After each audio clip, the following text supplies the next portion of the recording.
What? Still here? Hand it over. That thing. Your Dark Souls 3 video essay. For my YouTube algorithm.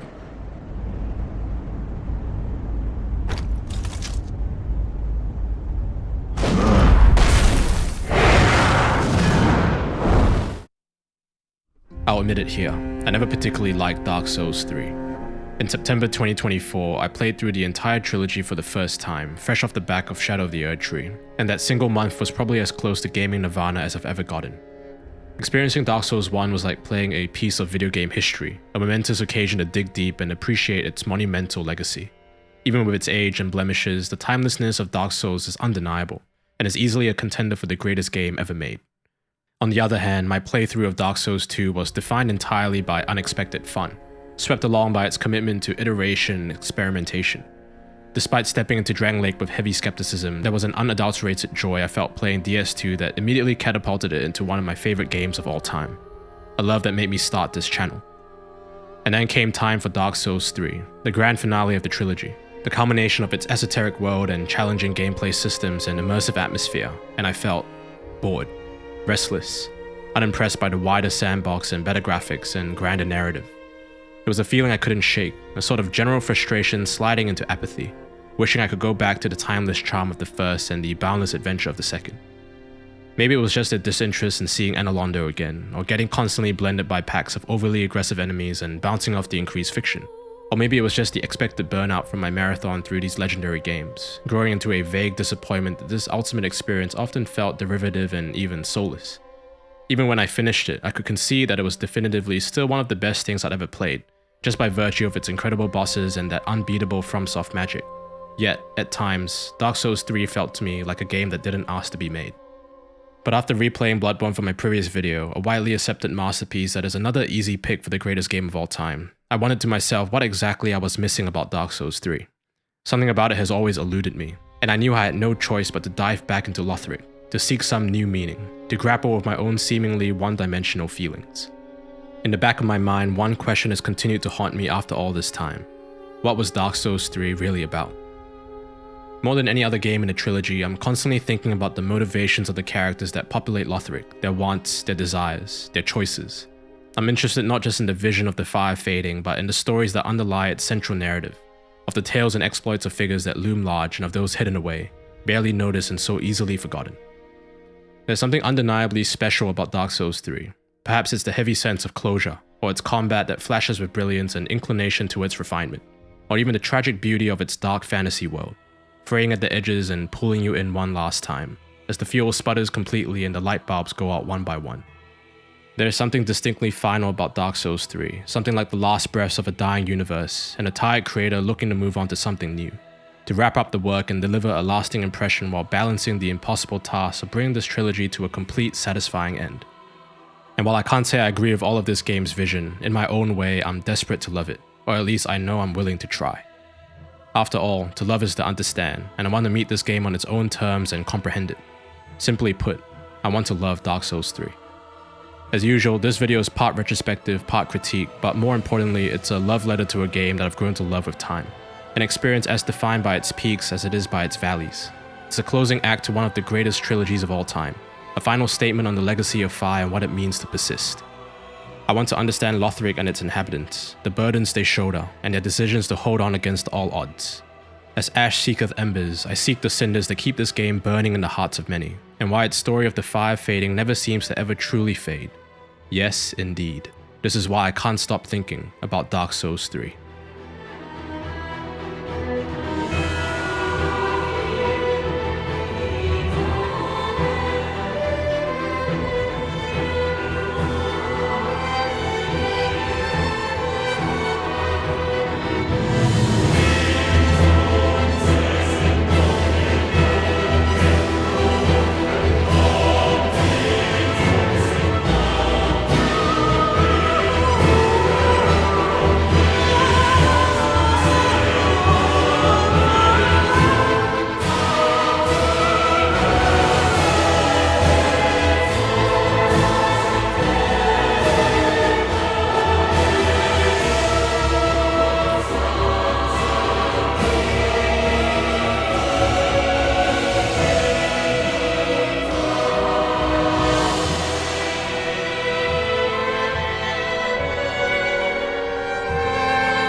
Ah, another one roused from the sleep of death.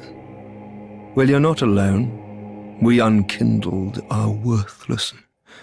Can't even die right. Gives me conniptions. I love the opening cutscene of Dark Souls 3. Many might argue it's just an exposition dump, rattling off a list of enemies to fight, with cryptic names and titles and a detached cadence, amounting to a disconnected and uninspiring setup, one that doesn't personally involve you in its prophecy. But I'll argue it's the complete opposite. Just like Dark Souls 1, this cutscene paints a vivid picture of the world, of its darkened and desolate state. It's a grim fable being spun to set your heart alight, as wondrous as it is hopeless. By naming all the big players, Aldrich, Saint of the Deep, the Abyss Watchers, and Yorm the Giant, the mythic overtones of this journey, desperate and epic, beckons you to rise to the challenge and face down these treacherous, larger-than-life foes, all for the sake of the world's salvation. It's awesome. It's what Dark Souls is all about. Even better is how it centers futility and agency, that these Lords of Cinder were unearthed from their graves by the Bell of Awakening, only for them to abandon their thrones of their own volition, and outright refusal to play their part, instead pursuing their own desires with little regard to the cosmic entropy taking place. And you, the Ashen One, a nameless, accursed undead, revived in their place, a fail-safe and contingency plan. Even before you embark, you're already shown that this is a world built on choice, and know that your own choice must eventually be made. This juxtaposition between the scale of your task, the absolutely absurd mission of slaying godlike beings set against your meek, feeble self with your tiny health bar and getting two-shot by basic enemies, is a thing that sears itself into my mind. The tension between you and what the game has set in front of you, knowing that you will claw your way to these heights and topple the foundations of this world, through nothing but your own strength, carving out your own legend. And unkindled of no renown, you deign to try, and this intro cutscene sets up that perseverance perfectly. Weaving in exposition with masterfully sparse world building, it induces the right amount of hype and mystery and lets you fill in the blanks in its understated, esoteric presentation, harkening back to the original's opening. No needless CG or jarring tone, it's simple and effective. Grand yet understandable as it plays into your intrinsic and extrinsic motivation. The world is dying, there are enemies in your way, and you are here to solve it. And solve it we will. This is Lord Shuang, a far descendant of Sir Shuang of Drang Lake, the true monarch, and Sir Shuang II of Yharnam, the great hunter. Finally depicted here in high fidelity and with a decent enough character creator to even be called handsome. A bit of role-playing can't hurt, and so Lord Shuang was and is a pyromancer, brought back as a furtive candidate to link the dying first flame. But based on his lineage, following the path set out for him and submitting to the will of this world seems rather unlikely. We awaken in the Cemetery of Ash, and immediately we get a feel for Dark Souls 3's movement and combat. Things move much faster than Lothric, and your combat abilities have been adjusted to suit. Also, I killed this crystal lizard first try, so once again I expect some congratulations in the comments. The other thing that immediately stands out is the game's beauty. The lighting, the environmental detail, the overall graphics have all seen a noticeable leap. Even wading through this first dreary area and being greeted by the dazzling vista of snowy mountains cresting this hill, that peak FromSoft art direction and sense of scale is already on display. This is nicely complemented by the way the HUD hides itself automatically, leaving you to be fully immersed. It's not just a minimal version either, since there's no compass like in Elden Ring. Everything simply disappears and allows you to soak in the world. Just down the hill is our first boss fight of the game, against Udex Gundyr. The arena is atmospheric as he pulls the coiled sword out of his breast and he springs to life. Though the fight is hardly a challenge, I appreciate that he has a second phase with the pus of man exploding out of him, introducing you to the multi-stage boss mechanic which will color the entire game. Hold on though, where's the strong gust of wind that ruffles my clothes when I beat the boss? Where's the blood of my enemies splashing over me and dyeing me crimson? Where's the beautiful visceral detail that Bloodborne relished in? Where's the source? This question of source and lack thereof is one that will come up a lot as we dissect these opening sections. Also, I fucking die here after getting stun-locked and ganked off-screen by these enemies on the way up to Firelink Shrine. Dark Souls 3. This is gonna be a tough one, I can already feel it. Upon entering Firelink Shrine, we're acquainted with the Firekeeper and the other NPCs. This moody, candlelit place is most similar in construction to the Nexus and Demon Souls, and doesn't leave much of a first impression. Its corridors and layout levels are surprisingly vast, but the location itself can feel a bit dull and not particularly cozy, though the depressive air does embody this game's ostensibly dour mood. It's no Majula, that's for sure. Fortunately, the real charm of this hub comes when the characters who slowly populate its halls, breathing in an aesthetic and atmosphere reminiscent of Odin Chapel from Bloodborne. Here we meet Hawkwood the Deserter, our crestfallen soldier for this game, who is completely at a loss as to how feeble, unkindled ash such as yourselves are meant to deliver the Lords of Cinder to their thrones. He's not having any of it now, but little does he know that he will eventually become dragon. Andre the Blacksmith is here too, exactly as he was in DS1, except all he does in conversation is divulge some very normie, very tutorial-esque dialogue about smithing and whatnot. After making their acquaintance, we set off to the High Wall of Lothric, which is a painfully okay opening area. The glaring sunlight, the branching paths, the castle rampart aesthetic, it all combines to form a rather tepid atmosphere. There are hints of some sort of skirmish or civil war unfolding within its walls, with the angelic fatty patrolling amongst corpses, but there's a distinct lack of excitement as you trek through here.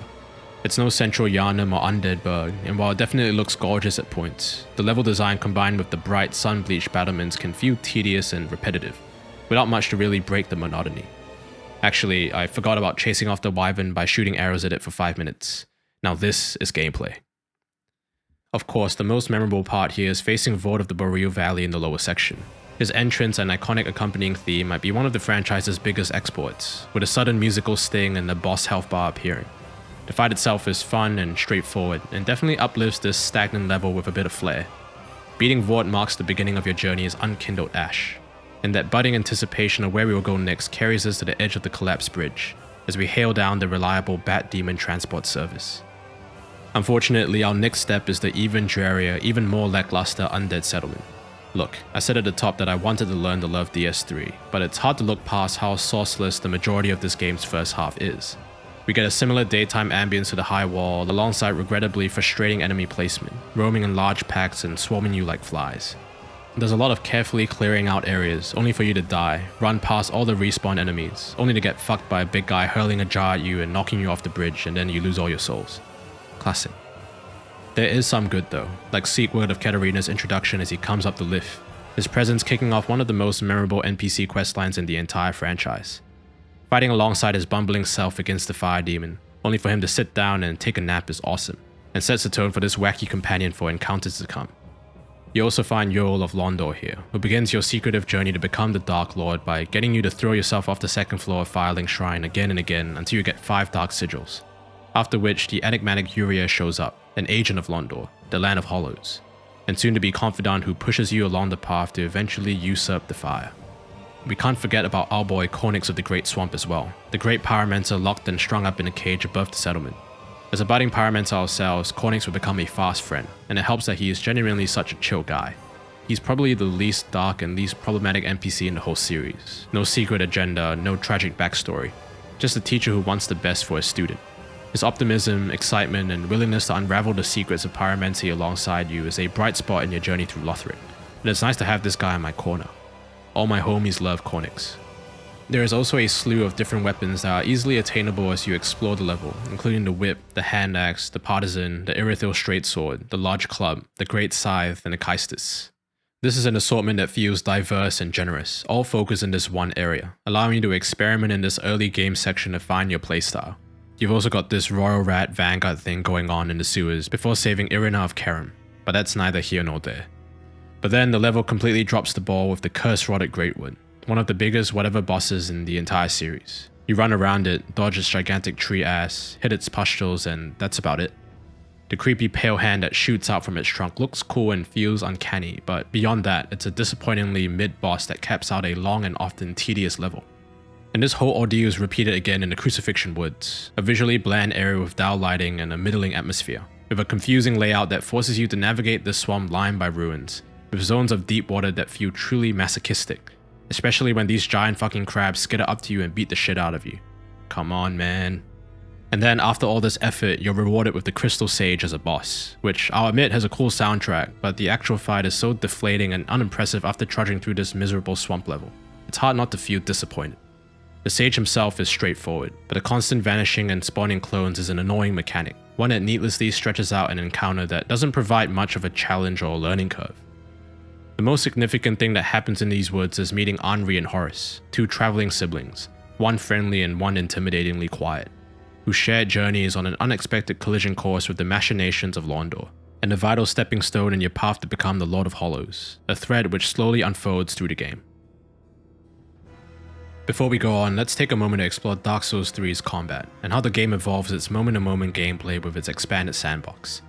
Just as Bloodborne is in many ways the real Dark Souls 2, the direct continuation of Miyazaki's authorial vision expanding and iterating on his original, Dark Souls 3 is basically Bloodborne 2. dialing into a similar vein for its combat rhythm, level design, and overall experience.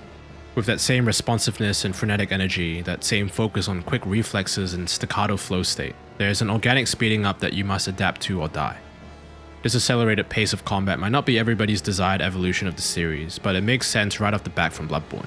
The weighty clunkiness of the previous games in the trilogy has been replaced with a smooth and flexible cadence, one that heavily rewards aggression, R1 spamming, and rolling, though that shouldn't take away from how much more freedom of play you have, especially with the prevalence of weapon arts, unique skills tied to your weapon using L2 when two-handed.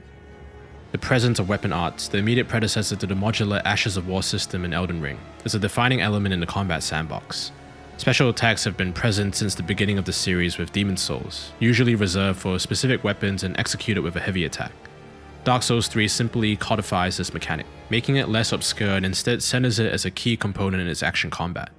From simple skills like stance on the claymore and quick step on the dagger, to flashy attacks like the jumping Oni Slayer on the Onakiri and Ubudachi, to insane abilities such as Alfreda's stance on the Frida Great Scythe, conjuring up a second magical scythe as you aura walk and flow into a waterfowl dance combo. Weapon arts establish a weapon's identity, defining their uniqueness against other options in the same class. While there is a decent amount of crossover in weapon arts across the roughly 160 weapons in the game, these skills all lend versatility and expand upon what is typically a pretty limited moveset. Their presence encourages you to experiment and diversify your playstyle, often consuming focus points or FP, the newly introduced mana system, as a way to pace their effectiveness. Naturally, miracles, sorceries, and pyromancies also leverage this FP system, rather than a set number of casts, which marks the series' return to the discrete MP bar of Demon Souls. Technically, the Quicksilver bullets in Bloodborne achieve something similar with the spell-like hunter tools, though it feels aesthetically different enough to set it apart from a traditional mana pool. Here, HP and FP both become important resources to manage, and the Estus system is slightly expanded with the introduction of Ashen Flasks to recover FP, allotted from your total amount of flasks. You begin your journey with a measly 3 flasks, with the game bringing back the goated DS2 Estus upgrade path while eliminating the numbingly slow recovery and animation. You increase the amount of flasks you have by collecting Estus shards, and the potency of the recovery with undead bone shards. While generally understated, this Estus flask mechanic is both the simplest and most deserving of praise in the entire series, rewarding deep exploration while remaining balanced and optimized throughout your journey, enabling you to freely allocate HP or FP flasks to fit your build. The game is genuinely a struggle in the early areas with the management of flasks, but it slowly grows alongside you, eventually maxing out at 15 flasks at plus 10 potency, which is plenty for exploration and often just sufficient for some of the late game bosses, as you later see from my gameplay, but also I might just be bad. This progression is smooth and in one graceful strike solves the overly generous system of DS1, the life gem reliance in DS2, and the annoying need to farm blood vials in Bloodborne. This refinement can feel overly utilitarian or boring, but hey, they kind of fixed what was broken, so who am I to complain? Now, where were we? The Cathedral of the Deep. If it feels like I'm blitzing through this initial set of areas, it's because I am. While I do indeed like Dark Souls 3, dare I say it's the game's valleys that make the peak seem so high, and there are definitely some valleys. Unfortunately, the same heavy fatigue I felt playing this game the first time had already set in when wrapping up the Crucifixion Woods, and this tiredness became even more prominent upon entering the Cathedral of the Deep, a level that is so arduous and long, so overwhelming in its verticality and winding paths, only for it to be capped off by the fucking Deacons of the Deep. Makes me sick to my stomach, fam. For a dungeon to be this grueling, maybe even memorably so, only to be met with your Lord of Cinder is in another castle. Fuck you, Deacons. Worse than this is the palpable lack of character progression, specifically in soul level. I finished the Cathedral and only managed to level once, since I had to use a large number of souls to buy Seeketh's armor from patches to throw in the well to continue his questline. Grinding through these massive halls, getting stomped on by this stupid giant again and again, and not really getting any stronger by the end of it is painfully unrewarding. Forging all the way into the Cathedral's inner sanctum to be met with nothing is a journey that defines this front half of Dark Souls 3. Meandering, sputtering, losing energy, like a fire fading, purposeless and directionless. Maybe that's the point actually. Oh well, at least I got the Astora Greatsword here, my beloved. And for the Chud, perhaps a fun level? Perhaps not. I'll have Farron Keep please, a poison swamp level, leading on directly from the previous swamp level in the Crucifixion Woods, this time even darker and more of a nightmare to navigate. You equip your quick-stepping dagger to traverse the scummy surface, only to get hounded by these gigantic elder grus who are some proper bullshit, especially when you have to kill the 3 of them by the side here. After lighting the 3 fires within the keep, the door to the Abyss Watchers opens to receive you. Finally, a boss worth commenting on. As your first Lord of Cinder, the Abyss Watchers are an interesting bunch. In their first phase, things are spiced up mechanically as they attack you and each other, mindless and consumed by their overriding desire to suppress the Abyss. They throw themselves around the arena with some ludonarrative grace, these champions of Ash abandoning their duties to endlessly fight each other deep in the woods. We're shown that glimpse of absolute purpose, a decision made by this ruthless undead legion to come here, the ruins of Ulasil, and seal themselves away to keep the dark at bay. The encounter shifts when they ember into a singular Abyss Watcher, their blades set alight. Even then, the unified legion lacks a clear personality, their individuality stripped away, as expected from their name. In that absence, there's a wall to truly understanding their motivations. They channel the Knight Artorias and his wolf blood, but they themselves seem to be lost in their own memories, hollowed out after linking the first flame in the distant past. This makes them one of the more narratively devoid bosses in the game, though this fight is definitely a welcome escalation in presentation and difficulty. The flame attacks and sweeping movements are reminiscent of Lady Maria, though their weak collective identity gives you little to latch onto besides putting down these Artorias cosplayers and getting a taste for the power level of these foes. Defeating this first Lord, I'm reminded again by how the lack of bloodiness diminishes the aura and makes everything feel a bit sterile. The wind doesn't flutter across the cloth of my armor as I bow to my fallen enemy, and these encounters don't feel as visceral or tangible as they did in Bloodborne. I know it's not always fair to compare the two, but it's surprising as to why FromSoft wouldn't continue with these little details, as it is these same details that lend so much unmistakable sauce to their previous work. Besting the Abyss Watchers opens the way to the Catacombs of Karthus, a subterranean labyrinth of a Chalice dungeon vibe. Hidden below the Legion's mausoleum, it is clear that we're descending down towards the Abyss. Moving through it judiciously is a challenge of the number and aggressiveness of enemies, funneling you through tight corridors and around corners. I also got knocked off this first bridge by the skeleton warrior on the way back to my souls and lost him. It happens quite a bit in this game. Fuck you skeletons and fuck this bridge, y'all gotta go. Thankfully, this level is capped off by a boss that I think is genuinely sick. High Lord Wonir is a properly atmospheric battle, touching the chalice leaking darkness and getting transported into the abyss, only for a colossal skeleton to crawl out of the pit and challenge you is equally shocking and terrifying. The way Wonir grips desperately onto solid ground, his glowing bracelets shining like beacons against the dark, their light the only thing preventing the abyss from swallowing him whole. His lore as a great conqueror, a man from Karthus who subjugated other lords and crushed their crowns to form his own, harkening back to the bearer of the curse and his search for the lost crowns. Though unlikely to be the exact same headpieces, the ambiguous poetry of these events, just like the interplay between Ulasil, Profaned Keep, Artorias and the Abyss Watchers, Dark Souls is at its best when it gestures towards these incomplete mysteries. Even Karthus itself, its geographical place and location is lost on us. All that we're left with are its tombs, seemingly a separate extension of the Great Kingdom itself. Perhaps Karthus was being consumed by the Abyss, and the Undead Legion traveled here to seal the land and its corrupted High Lord in this goblet, and these catacombs are all that's left in the outside world. After all, it is said that the Abyss Watchers will bury a kingdom at the first sign of exposure to the dark, and Karthus' erasure from the physical realm might have been by their hand. Either way, Wonir dons his all-powerful yet ultimately futile crown, clawing at the precipice, summoning a massive holy blade from the ground as he clings on to the light. The creepiness and obscurity of this encounter elevate this gimmick fight into something quite epic, and as you shatter his armbands and repel his advances, we're met with one of my favorite moments in the entire franchise. The image of the High Lord scrambling and sliding backwards into the abyss, his massive form small against the lightless void, a sight that continues to stick with me even now. A man who chose to conquer, only to bring his own kingdom to ruin, choosing still to rail against the encroaching abyss, only to be swallowed whole, his looming shadows scared and afraid till the very end. Once this nightmare ends, you wake up in the chalice room, as if it were all a bad dream. The nightmare continues though, as we travel even further below the catacombs, falling down this bridge ladder one too many times, headfirst into the smoldering lake. It seems that this vast burning cavern is what's left of the basin that was the old chaos under Elaeum Lois, or at least a part of it, and the final ruins of Lost Izalith. The Chaos Flame, the source of the Chaos Demons, has almost burnt out, leaving demonkind on the brink of extinction. Here, in this labyrinthian space dotted with countless illusory walls, fire-wielding crews, the grey corpse of our fair lady, and a giant ballista raining death down on you, we get to explore the remains of this crumbling, often demonized civilization, and also get absolutely wrecked by these stupid Gru Leapers and their stupid fucking jumping attacks. Anyway, this short level is probably best remembered for the unexpected Karthus sandworm burrowing around the dried up bed of the lake, tunneling above the ground and spraying lightning everywhere.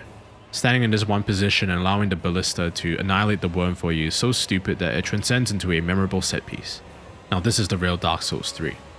The remnants of the Black Knights and this perpetual conflict against the demons, a race suppressed since Gwyn's time till now, are still ongoing, still smoldering like the ashes of war. Even after all this time, the demon's aging monarch still remains down here to guard what's left of his people, and I summon my spectral pyromancer friend to fight alongside me against the old demon king. The descriptor of old does a lot of heavy lifting here narratively, painting the portrait of a tired, encumbered protector, hobbling to his feet in defense of his kingdom. The old demon king is a surprisingly epic boss, as he casts all manner of impressive chaos pyromancies while displaying a palpable reluctance to fight. You feel a sense of pity, the melancholia of waging battle against this frail ancient being and his dying race, an encounter which is given even more weight when we eventually face his son, the demon prince, much later in the Dreg Heap, isolated and imprisoned at world's end. The king collapses to the ground and with one last effort explodes with a devastating eruption of fire. This is the apparent last breath of the witch's chaos flame, before it fizzles out completely, unable to burn on in this fading world. Defeating the old demon king is tragic, and the monarch's decision to stand guard by his people in spite of the first flame fading is an admirable stance, one that earns our respect despite its futility in the wake of our overwhelming strength. With this detour into the smoldering lake done, we can continue on with our journey as unkindled ash, making our way out of the claustrophobic tombs and into that icy valley where Dark Souls 3 finally starts to come into its own. Before that though, let's take stock of our upgrades. My primary build this playthrough is a melee pyromancy build. I utilize a dex weapon in my right hand and the pyromancy flame in my offhand to cast fireballs and the Carter's Flame Arc weapon buff we got from the catacombs. I know it might not be the most optimal, but I love setting my weapon on fire in any video game. There's just something unexplainably cool about it. Naturally, I invest primarily into dex for my weapon scaling, wielding my trusty Astora greatsword and aiming for 30 int and faith to increase the damage on my pyromancies. Eventually, after getting Frida's greatside from the end of the first DLC, I'll respec my character into a dexed int build, aiming for 40 in each. This is a freedom of planning that is much appreciated. Dark Souls 1 not having the ability to redistribute your stats was forgivable, but I always found that Bloodborne not giving you this option was strange and limiting, especially after DS2 had already introduced the system of the soul vessels, a huge factor as to why that game had such memorable and diverse buildcraft.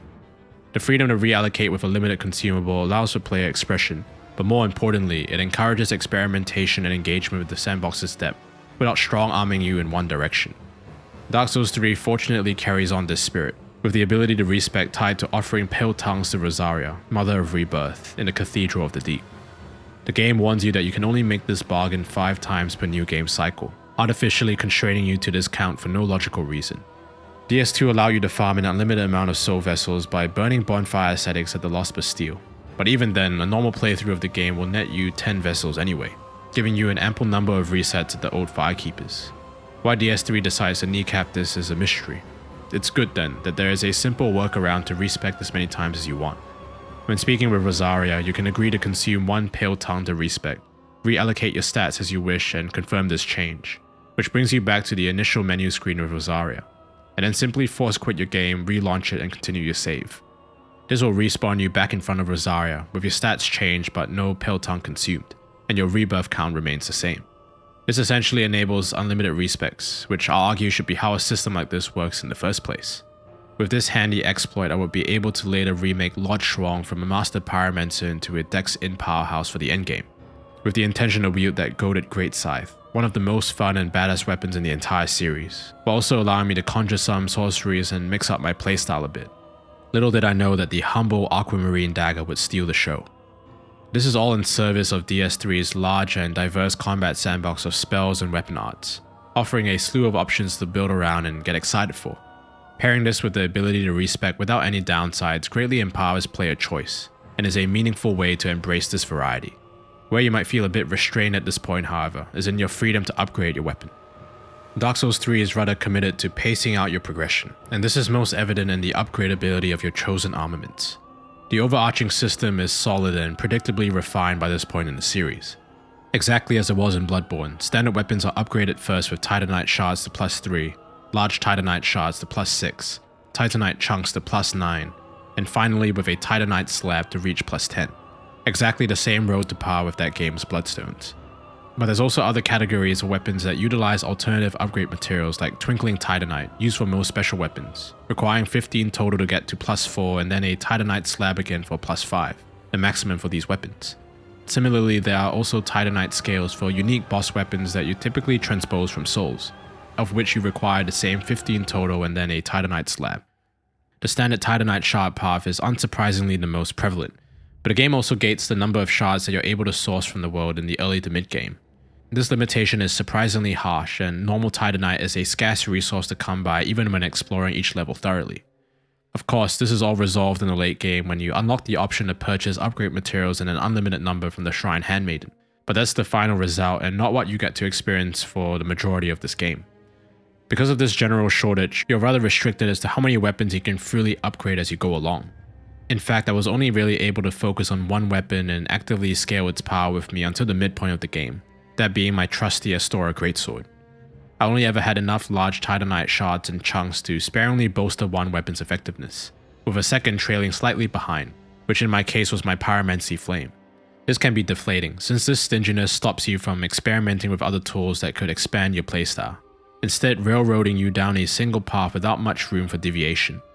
The actual strength of your weapon is also carefully measured by the game, only offering enough materials to get you to +5 or +6 on a standard weapon by the time you get to Irithel, which while logical in practice also makes progression for you painfully slow, especially when you can't afford to diversify into other weapons without sacrificing your damage output, since your secondary tools would typically be at a +3 or lower due to not having enough large Titanite shards.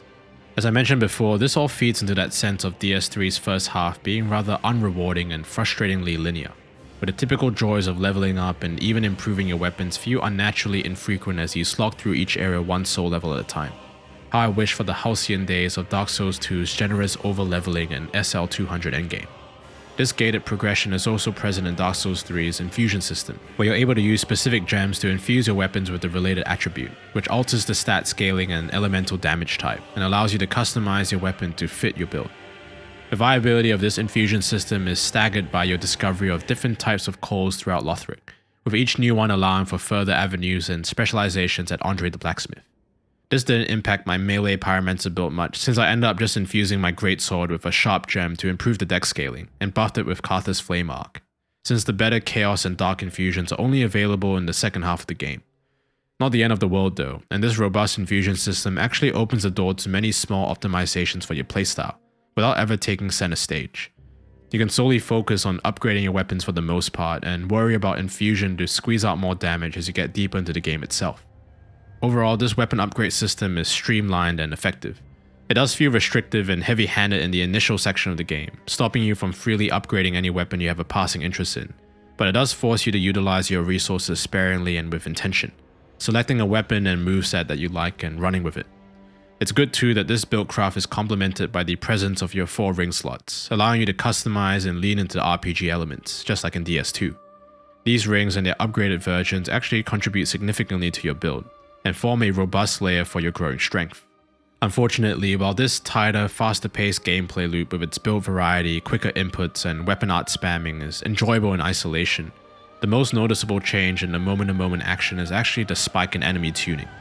Blooming wildly from the seeds sowed in Bloodborne, there is a frustrating increase in enemy aggression and overall density alongside expanded movesets, often resulting in you getting swarmed and stun-locked by blender attacks or getting ganked off-screen by a fast enemy. This overwhelming cadence is compounded by the poise system, hyper armor, and by extension equipment load. Getting staggered constantly because you're wearing light or medium armor is reasonable but also maddening to build around, especially when the fashion game in DS3 is so top tier. The assortment of armors to choose from is one of the game's strengths, but this is undercut by the necessity of poise to remain upright through most encounters. To combat this, utilizing weapons that grant you hyper armor with their attacks, like the swings of my Astora Greatsword, quickly becomes the pragmatic option, a form of defense against the teeth-grinding annoyance of whatever this is. Anyway, that's enough of that. Where were we? Right. Dark Souls 3 was just about to get good. I took the mantle of Lord of Cinder of mine own volition. I speak these words with pride. Choose thy fate alone. Seize it with thine own hands. All the more should thy fate entail such foul betrayal. Everything up to this point has felt rather underwhelming and not particularly defined. From hiking the high wall to wandering aimlessly around the undead settlement, and then slogging through the Cathedral of the Deep only to find the Deacons instead of Aldrich, and then trudging through the poisoned swamps of Faerun Keep only to come up against a miserable bunch of Artorias cosplayers that hardly put up a fight, and then some random tomb prospecting followed by the fascinating but underbaked Smoldering Lake. The first half of Dark Souls 3 is a meandering trek through often bland locales topped by uninspiring foes. But when we finally step out of the catacombs of Karthus and pass through its exit, walking out into that fresh nighttime air, our eyes are blessed with the breathtaking moonlit vista that is Irithyll of the Boreal Valley. It's hard not to just pause and take in the beauty. The majestic moon hanging low in the sky, the fluttering haze of snow drifting down, the gothic spires of the fabled city sitting jagged between the icy peaks and the frigid night above. Rather than the twilit city of Anor Londo with its solid, imposing architecture, bathed in golden rays and warmed by the sun, the home of the gods basking in that regal glow, Irithyll exists almost as a complete inversion, dark and ethereal, shimmering like a mirage in the depths of a frigid valley, situated low and unseen rather than aloft in the heavens. There is no sun in the sky, no day breaking through, and no fire to be seen. Just a resplendent bastion enveloped by a relentless cold, and it's truly a sight to behold. It's hard to oversell the absolute peak art direction on display here. The feeling Irithyll evokes when you first stumble across it is one of the best moments in the entire franchise, and is a clear tonal and visual marker in Dark Souls 3, an inflection point in your journey through Lothric. Descending to the bridge, you are attacked by a rabid beast, the guard dog of Pontus Sullivan, elusive leader of this city, its religion, and the man who has been puppeteering the machinations behind this fading world. But more on him in a bit. First, we have to deal with his overgrown pet, where once again we're faced with some usual DS3 bullshit like getting caught inside and underneath it as it zips around the bridge, preventing you from properly targeting it and then you die. Besides this mechanical nonsense, I like that the wolf-like beast with its crocodilian head resembles Guts' berserk armor, with a bit of the gaping dragon mixed in, its belly sundered and lined with rib-like teeth. These beasts are the final frenzied forms of Sullivan's loyal knights, bestowed with a bewitched ring that slowly transforms them into these ferocious beasts over countless battles. Here, we also help Sirius of the Sunless Realms, getting summoned into our world to do battle against Kraton the Wanderer, which is an unexpected Dark Souls 2 reference. I enjoy this little callback as Sirius and I absolutely blend the shit out of Kraton and I get to steal his drip. I really enjoy these small vignettes with Sirius, who starts off cold but with each fight endears me to her character more and more. In the same way that I can call upon her as my loyal knight, I'm glad I can come to her aid on her own personal quest through Lothric. She reminds me a lot of Lucatil from DS2, a skilled knight on her own mission. Moving through Irithyll, it's a relief to finally have a level that is visually captivating and aesthetically different, a welcome departure from everything that has come before. The lanky, graceful pontiff knights and fire-summoning sorcerers patrolling its streets, Irithyll is well guarded and these enemies are a notable jump in difficulty. They embody that Dark Souls 3 spirit of relentless aggression and stun-locking attack spam, but I'll allow it here. This is meant to be a hard dungeon anyway, and we know what to expect from this game by now. Traveling across this suspiciously quiet body of water, admiring the city lights flickering up above, Irithyll strikes me as a beautiful cross between Eleum Lois and Yharnam, with its cramped architecture and snow-covered terraces. It is in the warmth of this hearth that we stumble across Sigurd, our dutiful friend, sleeping by the fire. He is easily the most chill NPC in this game, and definitely one of the best in the entire franchise, and his sudden but welcome appearances make him all the more memorable. Further in, we come across the deep lore painting room, where a silver knight stares blankly at the large canvas of Guinevere, admiring it. Relatable behavior. In the manor, there's also paintings of Drang Lake, Nashandra, Broomtar, amongst others. The pontiff seems to have an intimate knowledge of world history, hinting at a scholarly past and an impressive intellect. There should be a painting of Sir Shuang somewhere here too, I'm just saying. I also got glitched up here and trapped by some invisible terrain, so I had to homeward bone to escape. I really enjoy Irithyll as a level. It's unique, atmospheric, the exploration is layered, there's lots of branching paths and shortcuts. There's a strong sense of cohesion in both the navigation and the significant lore of the place. This is a city of the moon, of sorcery, carved into the valley and the current seat of power, a place that represents the inverse of Anor Londo, sunless and cold, and yet still the fortified home of a god. And who is this god, you might ask? Pontiff Sullivan, of course. We step into the main cathedral as our foe greets us wordlessly. He continues to stand there with menacing stillness, aura farming, and he deserves it too. Pontiff Sullivan is one of the most underrated elements of Dark Souls 3, not just mechanically as a boss, but as a key player in the vast tapestry of this world. Born in the painted world of Ariandel, Sullivan was a talented sorcerer from a young age, and set out from his frigid homeland of exiles and outcasts to seek knowledge, to understand the nature of the outside realm. Growing in strength, he plunged the depths of a distant tundra and discovered the Profaned Capital, mastering the undying flame that he found there. He overthrew the Way of White and imprisoned Gwendolyn, the ruler of Anor Londo and the last of the gods that remained there. As for Guinevere, the Princess of Sunlight, well, we will see later. With his greatsword of judgment in one hand, humming with his cold sorcery, and the profane greatsword in the other, burning with its cursed flame, Pontiff Sullivan stands at the head of this lightless world, a true inheritor of stasis, subduing gods and refusing to capitulate, to ensure that the fire is never linked again. He is an active and overwhelming antagonist that toppled the Ancien regime, now acting to preserve the status quo that he has created in the shadow of the First Flame. This is the man you have come to face down in this hallowed cathedral, a man who has subjugated the world through might and intellect, a dominating and unyielding force fully dedicated to his vision of a world beyond the Age of Fire, and he won't let go of this dream without a fight. Pontiff Sullivan gets no intro, no cutscene, but even then, this boss battle is inundated with atmosphere. Just walking towards him across this marble floor, him brandishing his luminous blades, me gliding my hand over my own sword, setting it alight in turn. This duo feels absolutely historical. The Pontiff is fast, completely blitzing me on my first couple attempts and honestly hard countering my Astora greatsword build. He's reminiscent of Sir Alon, where it's more of a dance as you try to avoid his decimating blows, except here he strings together long combos you must adapt to and roll through. He's easily the toughest boss so far, demanding of you a type of focus that hasn't really been present up to this point in the game. It's fitting, seeing as he is the most prominent defender of this new world order, invested entirely in your failure. I keep choking, but with every attempt I get better, as all of FromSoft's best fights entail. Just as you get into a good rhythm, Pontiff hits a second phase where spindly abyssal wings shoot out his back, granting him an angelic visage. And then he crouches and shears himself in two, a translucent image moving alongside him like a shadow partner. This visual combination of wings and a second ethereal form immediately fires the synapses in my brain. This is Dark Lurker 2. Finally, that cryptic, often forgotten boss hidden in DS2's Dark Chasm of old, floating around in its depths and displaying its mastery over fire, dark, and light, realized here in Pontiff Sullivan, brought out of that obscurity. It's fucking awesome. Sullivan launches assault after assault at you, his double applying pressure as you scramble to handle these two relentless forces. I lob a great Chaos Fire Orb to dissipate the illusion and engage the Pontiff in a last stand, wearing him down as he chunks my health with each swing. I land the final blow, overcoming this legendary figure and putting an end to his tyranny, his unchallenged reign brought to a ceremonious close by the aspiring Lord of Hollows. The long-standing nature of this world has been overturned by the defeat of its most merciless monarch, and we're only halfway through the game. With the Pontiff dead, we're given entrance to what lies above this glacial city. But before that, we can finish Uria's questline and perform the marriage ritual with Anri. The Darkwraith implores you to proceed to the site of the ceremony, which turns out to be none other than the tomb of Gwyn, where Anri's body lies motionless at its base, face shrouded. Then this cutscene plays.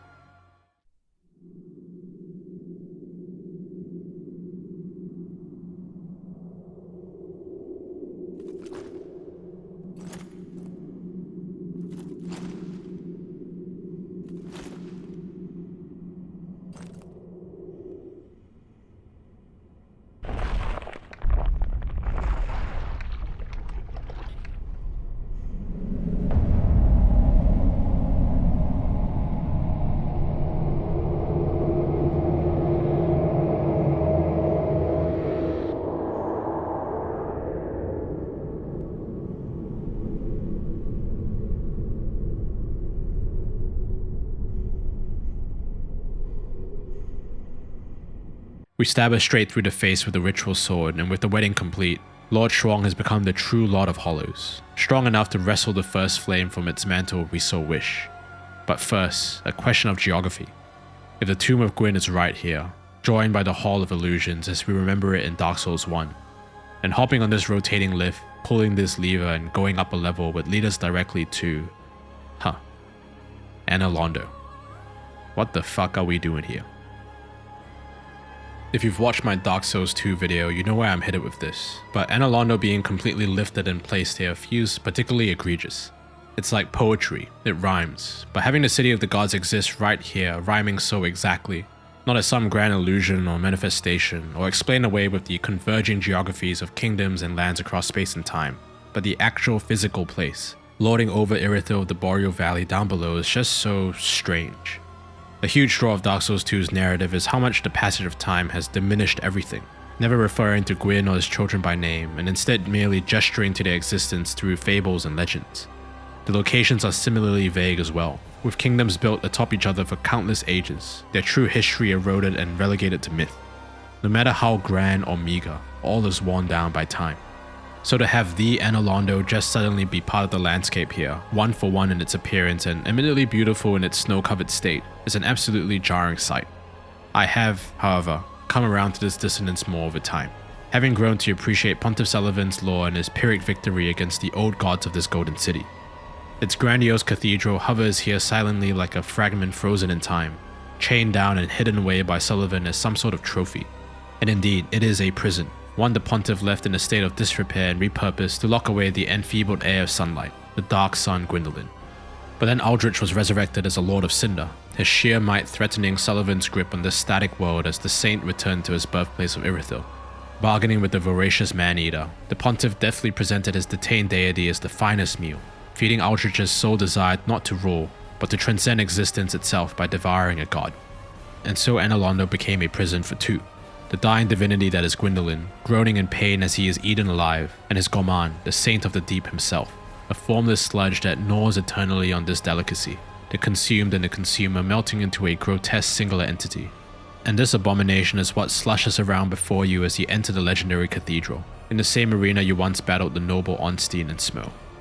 Aldrich, Devourer of Gods, is a sick fight. Not so much in the combat or the mechanics, but more so in the presentation and the complete subversion of expectation. It's shocking to see the familiar form of Gwyndolin behind this massive fog door, much less his half-alive corpse being puppeted around mindlessly by something far more sinister. There is an abhorrent nature to Aldrich, as he utilizes Gwyndolин's magic to rain down destruction across the arena, even materializing Priscilla's scythe in some sort of amalgamation of minds as he loses himself in his mastication. It feels like we're fighting a force of nature, barely in control of his faculties as he swats you away like a simple interruption. Aldrich is in the process of devouring, and there's a sense that he's not really fighting you with his full concentration, instead focused primarily on his meal.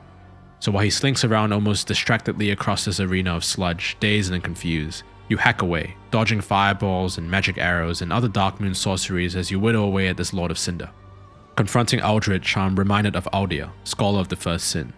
Beyond the similarities in their name, the Saint feels like a twisted perversion or perhaps even extension of Aldia's appetite for knowledge. Like Aldrich, Aldia was once a mere mortal who grew obsessed with the nature of the curse and the First Flame. His research would lead him to conduct horrific experiments with a complete disregard for morality, his noble brother King Vendrick seemingly disavowing his unquenchable curiosity and methods.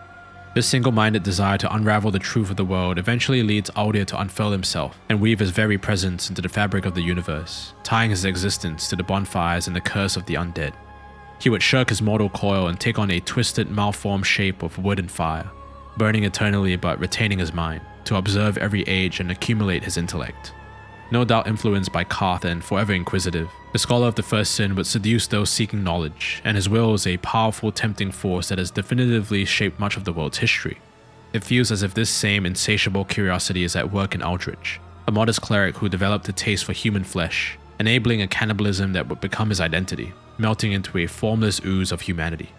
The accumulation of souls and dregs and power would turn him into the abomination that he is now, asked to link the flame and made a Lord of Cinder not out of any nobility, but simply out of might.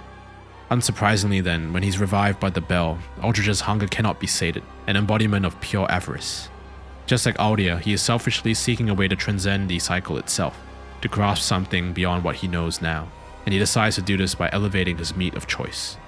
He sees visions of the deep, a world swallowed up by an abyssal deluge, a stagnant ocean of that same heavy humanity he now consists of. He eats Gwyndolin in hopes of achieving this future and unraveling its secrets. His consumption has an ultimate goal, to usher in this coming age of the deep, not far from Aldia's own mission to carve a path beyond the scope of light and beyond the reach of dark, to see, in their own ways, a true age of humanity, such is their fate. For now, Aldrich must be put down, and that's exactly what we do. His dreams of the deep, its darkness swallowing the sun and falling into stillness, are cut short as we land the final blow and reduce this Lord of Cinder to ash.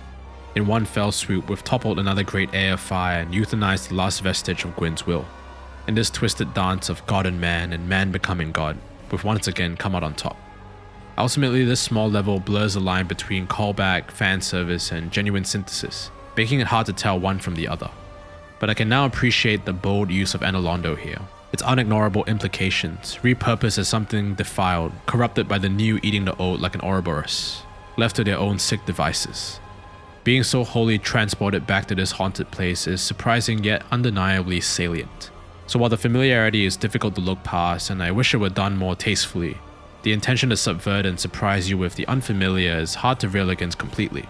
In a game full of direct references, this is probably as ostentatious as it gets, but it definitely draws a lot of attention to itself regardless, in a series that typically thrives off its narrative obtuseness and environmental subtlety. It's a good thing I like Aldrich's lore so much then. Anyway, I'm taking the skinny elevator up to Guinevere's chamber because I too am skinny. Unfortunately, there is no big lady to be found here, only a deafening silence and the peeling facade of a once well-kept room, left to rot by Sullivan like the rest of the old gods. Our princess is in another cathedral, defiled beyond recognition and no longer the sovereign of light she once was.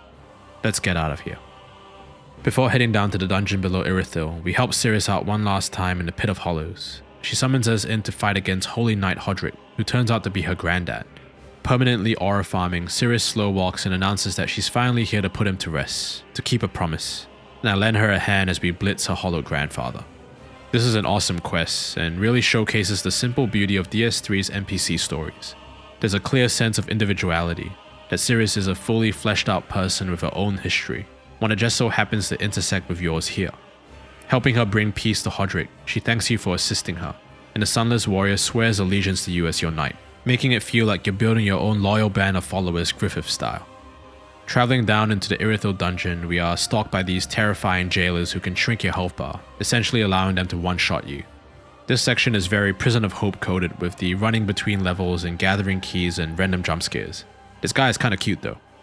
This is actually a rather dense and convoluted level, with a surprising amount of backtracking packed into it, which makes it stand out during traversal. Making your way up to the Archdragon Peak outlook, a quiet and meditative space after a treacherous journey through the labyrinthian cells, and then taking the shortcut elevator all the way back up to the start of the dungeon. It's classic FromSoft design. Trying to collect everything in this room is probably the most memorable part of this level, as I take my revenge on these annoying witches, by leading them into this hallway and massacring them with my pyromancy. Just beyond this prison is what we've actually come here to find, the Profaned Capital. This subterranean city sits silent and buried underneath Irithyll itself, what must have been a once bustling capital stripped almost entirely of life. All that remains are gargoyles, scum creatures, hand beasts, and more witches. Leathersmith Gilligan can also be found here, dead, a sad end to his jolly character, but he's left us the gift of spreading out on the floor and ladders that link the area together. We find Seeketh of Katarina down here, our trusty ally sitting morosely in a holding cell. Even after unlocking his cage, he takes a moment, gathering his resolve. He mutters more to himself than to you, that it's almost time for him to fulfill his promise. Deliberating on this heavy decision, he hands you your first Titanite slab in the game. That's why he's the GOAT. This is a relatively short and uneventful area, and tracking through the city's sunken structures evoke a sort of Indiana Jones vibe, not unlike our travels through Shalva and DS2. It's also heavily interlinked with the preceding Irithyll dungeon, and spelunking down here gains you the jailer's key that you can use in the previous area. Another prisoner we saved down here is Carla, who might actually be the best girl in the game. At the very least, she's the best vendor. After Cornix, of course. The Black Witch Carla is a daughter of the dark, something akin or descended from the Shards of Manus in DS2 like Nashandra, and she offers to teach you magic, primarily the forbidden kind. You can freely hand over your remaining pyromancy tomes, the ones that even our astute Master Cornix can't read, and Carla will happily unravel them for you. But trying to hand over the Londo Braille Divine Tome and Deep Braille Divine Tome is met with resistance. Even for a child of the Abyss, these dark scripts are something to fear. Carla is reluctant to take them at first, their very presence making her recoil and shiver. But she decides to forge ahead and agrees to seek its truth alongside you, who have very quickly become her favorite student. The surprisingly flirty dialogue whenever you chat with her is effective, and though Carla doesn't have much of a questline beyond this, she's definitely a valued member of the expanding Fireling Shrine community. Descending down towards the lower capital, you can see the profane flame burning in what looks like a lord vessel, as the witches manipulate its form and snipe you from a distance. Pontiff Sullivan is said to have discovered this unnatural, unfading flame below a distant tundra of Irithyll, but what exactly is it? Unlike the first flame, now in its dying embers, and the chaos flame, now seemingly extinguished in the remains of the smoldering lake, The profane flame is eternal, going against the natural cycle of the world and thus becoming profane or blasphemous. The profane code that you find in these ruins can be brought to Andre to allow for hollow and dark infusions, to which the blacksmith gravely tells you that this thing contains much of the abyss within it, though he won't turn down your request. It is said that Yorm the Giant became a Lord of Cinder to put this profane flame to rest, only for the capital to be consumed by a great fire, cast down from the heavens, which incinerated naught but human flesh. It seems then that this profane flame is born of the dark in some sort of unending evolution, something that lies beyond the natural order. Its ability to corrupt, turning the Irithilian witches into mindless slaves, and its anti-human properties, selectively obliterating their flesh. It makes sense why Sullivan took such a deep interest in it. His discovery of the profane flame, an undying fire that sustains itself in the ever-growing darkness of men, kindles his ambition, and presents itself in his profane greatsword, summoning the heretical fire to his side. Remember that the Pontiff was a cold sorcerer of the painted world, his greatsword of judgment representing the eye of the moon, and its dark blue hues are deeper even than the darkest lunar body, reflecting his true nature not as a servant of Gwendolyn, but as something even greater. This duality of fire and ice is engrossing, both born to decimate the old order and balance out the existing forces. Sullivan tamed this corrupting flame, weaponizing it to his own ends, no doubt to subjugate humans, just as he overthrew Gwendolyn and seized control over Irithil, wielding magic that was far closer to sorcery than any existing lunar power, lording over gods. Anyway, we're not here for the profane flame, but for the Lord of Cinder who waits in silent vigil over its destructive force. When you step through the fog gate, lonely Yorm sits atop his throne, surrounded by a sea of blackened corpses, piled atop each other with their hands reaching out pitifully for salvation. This is the result of Yorm's linking of the first flame, this profane form, perhaps born as a reflection of that original, lashing back out in retaliation and incinerating every human that the Giant Lord was ruling over. This drove the monarch to the brink of sanity, and at the call of the bell, he returned to his untouched throne, led by some inner desire to protect the charred remains of his people and hide away the profane flame from the surface. Yorm, whether in his madness or in his guilt, abandons his duty as Lord of Cinder to return home and languish in this seared, lifeless underworld, seemingly hollow. And so Sigurd of Katarina joins you, once the best friend of the giant, having made a promise to his companion that were he ever to lose his way, that he himself would come and put him to rest. Wielding the Storm Ruler, a giant-killing weapon bestowed to him by Yorm himself, Sigurd charges into battle alongside you.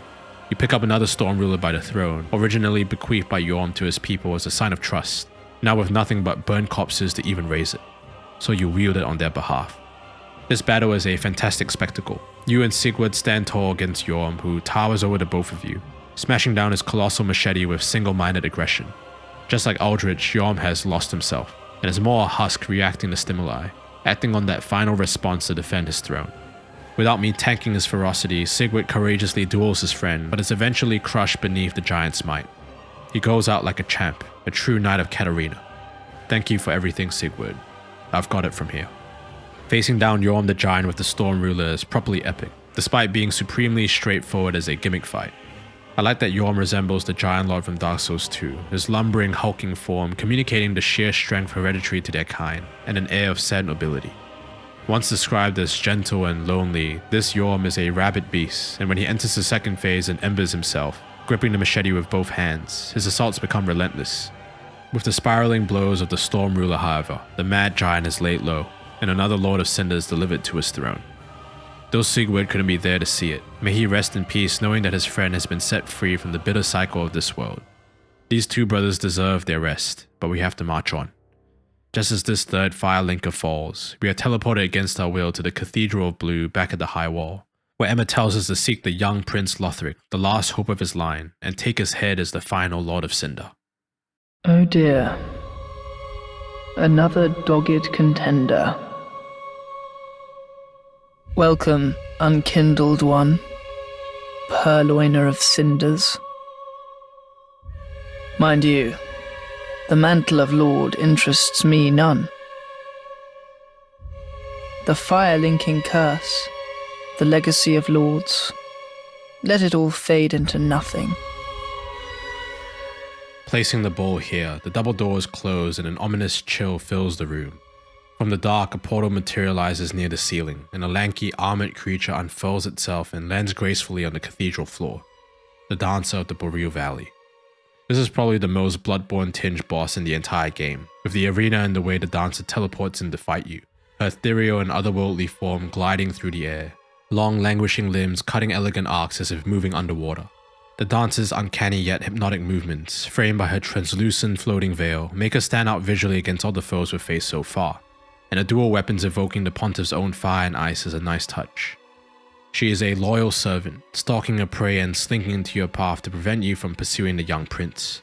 The fight itself is easy enough, but the atmosphere she gradually sets the arena alight with her flames is captivating. Eventually she goes down and her soul can be traded in for soothing sunlight, which hint at her lineage through Guinevere, perhaps her daughter, only to be subjugated by Pontiff Sullivan in his war against the gods, transformed into one of his primary agents of preservation. Whether she was a willing soldier or just hounded to insanity as all his knights were, we'll never know, and the dancer is defeated just as we did her master. The ladder drops down and welcomes you up to the final third of your journey, but this setup has always bothered me. How does this mechanism stop motivated unkindled ones from proceeding? Couldn't they just find a way up by sneaking past Emma and the dancer? What exactly stops them from building a makeshift ladder to climb up? Anyway, stepping outside we see that the sun has been eclipsed, blotted out rather unnaturally by an abyssal disk, the clouds burning with an orange glow and casting the land below in a dusky haze, heralding the coming cataclysm. The black circle sits high in the sky, ringed by the flaring edges of the star behind it, forming a massive symbol reminiscent of the dark sign, the fiery seal placed by Gwyn to cage humanity's encroaching dark and prolong his age of fire. Now, it's quite the opposite. The darkness itself has materialized and almost stamped out the sun whole, the light of this eclipse seeping down towards the horizon in a single strand, as if attempting to tether itself to solid ground to prevent it from going out completely. The fire is undoubtedly fading, and the inevitable age of dark is on the world's doorstep. Even with all the great souls you've acquired by defeating the Lords of Cinder, it's evident now that there wouldn't be enough fuel to prolong the flame for much longer. This eclipse is the key symbol of Dark Souls 3, and its appearance here is the clearest message that things are fucked.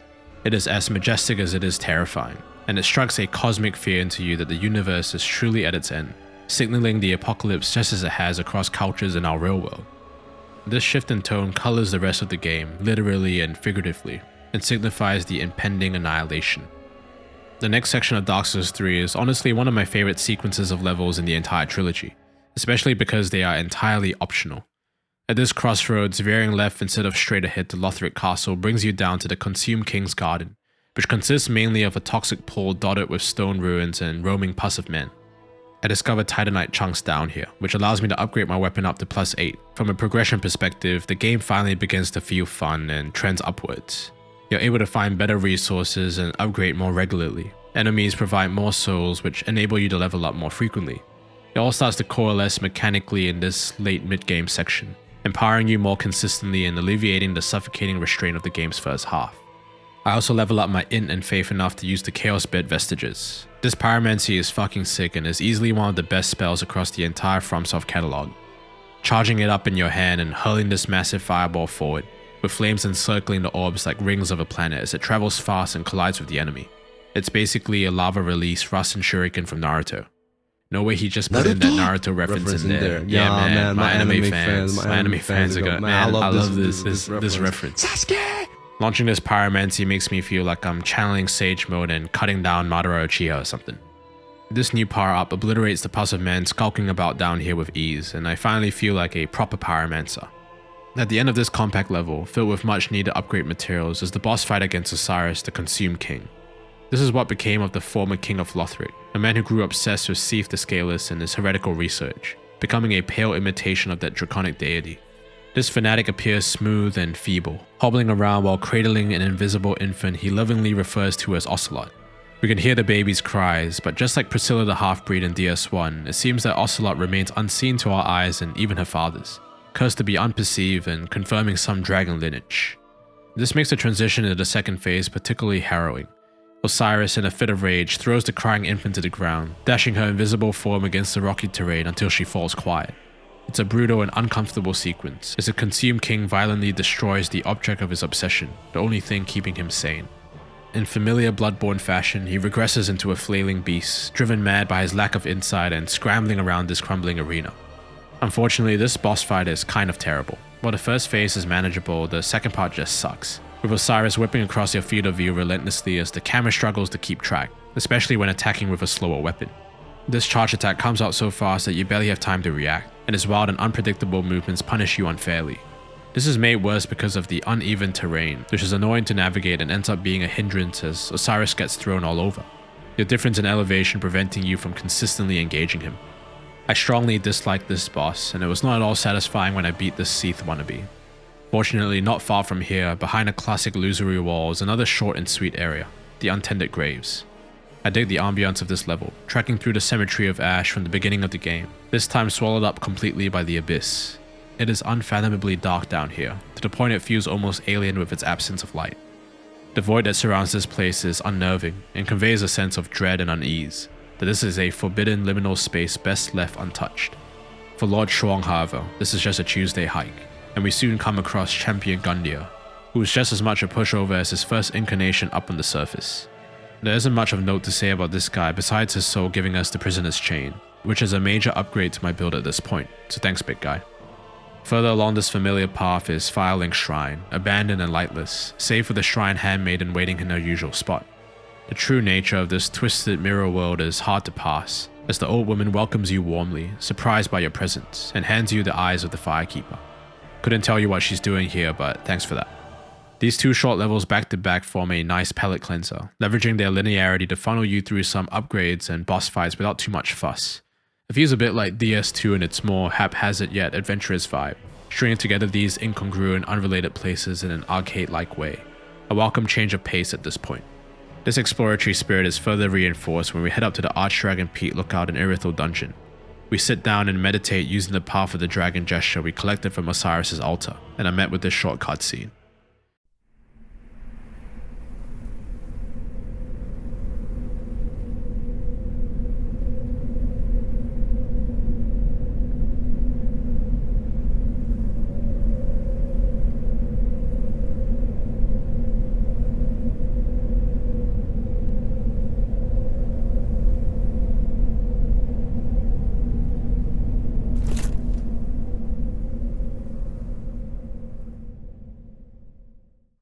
Waking up on the mountain to blinding afternoon daylight is an unexpected surprise.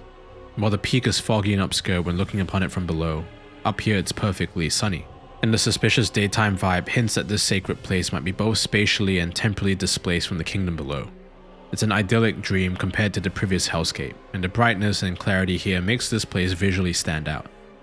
Traversing this rocky mountain path, we come across the ancient wyvern, swooping down to challenge you in this massive temple complex.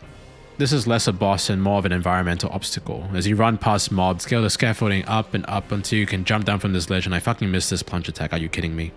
Okay, so we just have to run all the way back up to the outcropping, dodging all these stupid snake guys, and then land this plunge attack on the wyvern's head, immediately ending the battle. Yep, that's it. Yeah, this boss sucks. It doesn't help that this entire level is populated by these hooded snake enemies, who are the definition of blender attacks. Just let me fight back sometimes, man. There's also this optional fight with a second ancient wyvern, and you deal with him in a similar fashion to the ancient dragon in DS2. He kind of just stands there, occasionally stomping or breathing fire, letting you tickle his feet for 5 minutes straight and whittle down his massive health pool.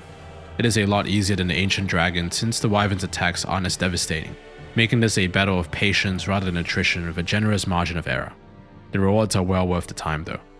Restore a greatsword, my beloved, it's time for you to reach your full potential. At the peak of the mountain, you can summon Hawkwood the Deserter to help you clear out the area. I've actually never done this before, instead blindly raging as I bash my head against the wall trying to pick off all these giant guys, of which there are a lot. Fortunately, Hawkwood is an absolute weapon, as he hungrily seeks out every engagement like a predator relishing in the hunt. With him by my side, we make light work of all the enemies in the area as he drifts across the battlefield with his Farron greatsword, styling on me, though at times he gets a bit too excited. Chill out, my guy. He makes his way out to the steps with you in tow, gestures at the altar, sits down and vanishes. Following his lead grants you the twinkling dragon torso stone as you stare ahead at the colossal wyvern corpse splayed across the neighboring mountaintops. I love this little Hawkwood vignette so much. He shows up, wrecks shit with you, clears this incredibly annoying area, rolls around crazy style, and then comes up here, hits the pose, and returns home satisfied. It's such simple and effective storytelling. His previous crestfallen self suddenly elucidated by the promise of dragons, setting up for a climactic clash that will pay off his character very soon. Returning briefly to Firelink Shrine, Andre hands you a summons from Hawkwood, with the deserter beseeching you to come to the Abyss Watcher's mausoleum to finally settle this, rather than the once scared and resigned Undead Legion fugitive, cowering in the safety of Firelink Shrine and shrinking from his calling as unkindled ash. Hawkwood has undergone a significant internal transformation since setting out on his journey, no doubt influenced by your tenacity in taking down the Lords of Cinder. Pursuing his own road to power, he discovers the path of the dragon, even transcending the Archdragon Peak, only to find you there also. What I viewed as endearing companionship was actually a heated rivalry, as Hawkwood declares to you now that there can only be one true dragon. In this strangely humanizing act, the feeble and weak-minded Hawkwood is replaced entirely by a driven, unrelenting foe, viewing you as the final obstacle to overcome in his pursuit of greatness. I stretched this duel out longer than I should have, willing to engage in this deadly dance with my former compatriot, our clear difference in strength evident even now, stoking something inside me, something more than pity. Through his choices, he has transformed his own perceived worthlessness into a sense of worthiness, and I didn't want to kill my friend after all. But as he lashes out at me, desperate to prove himself, I decide there's no greater reward than to give him the battle he wants, and deliver him a death worthy of his ambition. You are a dragon, more dragon than I. Even in defeat, stand proud, Hawkwood. You are strong. This questline hits surprisingly hard with such minimal development and character interaction, but this notion of painting in an impressionist style, imparting you just the right notes in order to extrapolate the chord, this is what FromSoft does best. Using subtlety to their advantage in these strangely moving snapshots that rely primarily on your heart's imagination to vivify their quiet emotional beauty. Returning to Archdragon Peak, we ring the great bell as a grey fog rolls in and blankets the mausoleum in front of us. We pass through the massive fog gate into an arena atop a storm cloud. Up ahead, a winged beast swoops down gracefully, ridden by an armored warrior, standing proudly astride it with spear in hand. The Nameless King has arrived. If there's one singular boss encounter in FromSoft's entire catalog that could be ranked as the most atmospheric, this clash might be it. The sheer fucking aura of the Nameless King here is unrivaled, and his descent from the sky, wordless and cinematic, as his title and health bar appears as straight peak. The amount of hype that surrounds this fight is so palpable that even a casual gamer with a passing interest knows the name of the Nameless King, the epitome of FromSoft's penchant for scale, optionality, enigmatic storytelling, and monumental boss design. He earns this title, and this is easily the hardest and consequently most memorable boss of the base Dark Souls 3 experience. At the same time though, this fight did bring me to a certain boiling point in terms of my enjoyment of the game's mechanics. This first phase is simple enough, with Nameless fighting atop his Storm Drake. The creeping issue here is the camera once again, whipping around and making it difficult to maneuver during close combat, which results in a lot of devastating punishes that you can hardly react to. I whiff a lot here with my slower Stora greatsword, and so does Nameless, so maybe it really comes down to my weapon choice. But the real battle starts when you go into phase 2. Nameless puts down his companion and goes Super Saiyan, crackling with electricity. This duo feels epic, his lightning-infused offensive forcing you to play close, but his attacks are delayed in a way that makes dodge timing clunky, creating a rhythm that at times can feel unnatural, and very Elden Ring in its reliance on these long wind-up telegraphs. I spent a lot of time on this boss, learning his moves, dying many times. Maybe I was just playing too sloppy and overextending too much, but it did grind me down quite a bit, where the tedium of getting through the wonky phase 1 just to get roll caught and choke in phase 2 was starting to weigh heavy. It always felt slightly unfair, not to a significant degree, but also not the euphoric balanced tete-a-tete of something like Cause and Bloodborne, or even the DLC encounters later in this game. So while mechanically this boss didn't really resonate with me, exceeding a critical threshold for my own personal enjoyment, I can't deny that its staggering vibe sears itself in your memory, which allows it to exist in a strange space between absolute love and simmering hate. Beyond my own frustration though, the Nameless King's lore is just straight up cool. As the firstborn son of Gwyn, he seemingly reigned for a time based on his monarchic title, before siding with the dragons and abdicating his throne. His erasure from the family tree, most likely orchestrated by Allfather Lloyd, Gwyn's uncle who became the chief god some point after Gwyn's death, proves another heir of fire who decided his own path and stood by it. The Nameless King is a god of war who waged it alongside his kin, before choosing peace and coexistence, living a life apart from his brethren and inspiring fervent loyalty. His existence in Archdragon Peak is a sign of this commitment, riding down with his trusted companion, the King of the Storm, ready to defend their shared home against a foreign invader. Though he is nameless, stripped of his royal heritage and wiped from the annals of history, the king still chooses how he lives, by the side of those he considers allies and in spite of the world's impending collapse. Unlike his father, there's a quiet nobility at work here, not desperate or futile or hollow. but a tangible sense of identity, of purpose. The will of the Nameless King and his Storm Drake is something to remember and embody, and that's what we'll do. Putting this warrior down, we take it upon ourselves to shoulder this legacy of choice, and live true to our ideals no matter the cost. I love this section of the game, from the Consumed King's Garden to the depths of the Untended Graves to the lofty summit of Archdragon Peak. There's a sense of adventure that stems from its optionality, a detour off the beaten path to pursue something both meaningful and challenging, and coming back with newfound fortitude and resolve. Now, Prince Lothric awaits, and we must deliver his head. Lothric Castle is another compact yet thoroughly enjoyable level. The Eclipse rages on in the sky, boring down like a wrathful eye as pilgrim butterflies flutter aimlessly through the air. I feel decently strong now, but the tension of traversing this level is still high, especially because this second crystal lizard disappears if you kill the first and die or reload the area, which turns this into a gauntlet to gather 2 precious twinkling Titanites. Dealing with the Outrider Knight in the basement and the pus of men-infected dragon corpses are fittingly tense, especially as you try to preserve your flasks. Eventually we ascend the staircase to the Dragon Slayer armor, which is a nice and easy fight after the grueling battle against the Nameless King. Possessed by the pilgrim butterflies, this pile of reanimated armor and clanging plates makes for a decent if not forgettable boss. Maybe it's because it's devoid of a soul, with no greater want for us to latch on and empathize with. We also get this game's equivalent of DS2's Iron Keep elevator here after this fight, where you light the arena bonfire, walk 30 meters, and immediately light the next bonfire within eyeshot of the first one. I remember playing this for the first time and being absolutely taken aback by this, though I now understand the use of the Dragon Slayer armor bonfire as a shortcut for the upcoming boss fight. Never forget, this is what peak gaming looks like.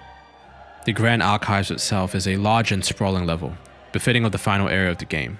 There are winding corridors, imposing verticality, outside rooftop areas, hidden rooms, all peppered with giant gargoyles, wax sorcerers, and cursed hands reaching out of books. It has some serious Cainhurst Castle energy, retaining that deep gothic atmosphere with its architecture while being more exploratory and convoluted, which is welcome for this last gauntlet.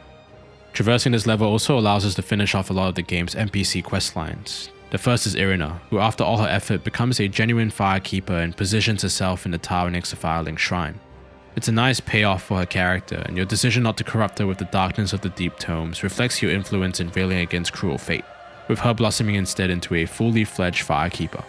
She is tranquil, sitting here in the dark as all tend to the fire do, with both you and Aegon's jobs done, having seen her to ultimate safety. You can also complete Orbeck of Vinheim's quest by passing him all the sorcery scrolls you've gathered and then learning everything you can from him, with the last scroll retrieved from the Archive's Crystal Sage, recalling Seeketh and his particular strain of magic. Mastering all of Orbeck's sorceries cost me a lot of souls, but it was worth it. It reveals that he wasn't really much of a talented sorcerer at all, and more of an assassin and fugitive. But with your help, he has been able to create a little school of magic right here with you, where together you've honed each other's intellectual curiosities. Satisfied by this opportunity, Orbeck packs his things and moves on, thanking you, and we later find his corpse sitting in the Grand Archives, surrounded by books and tomes. With the way time works here, who knows how long he's been sat there. But it's nice to think that the assassin turned scholar chose this for himself, and that he got what he wanted, inundated with knowledge and living a full life, of which you as a student inspired him.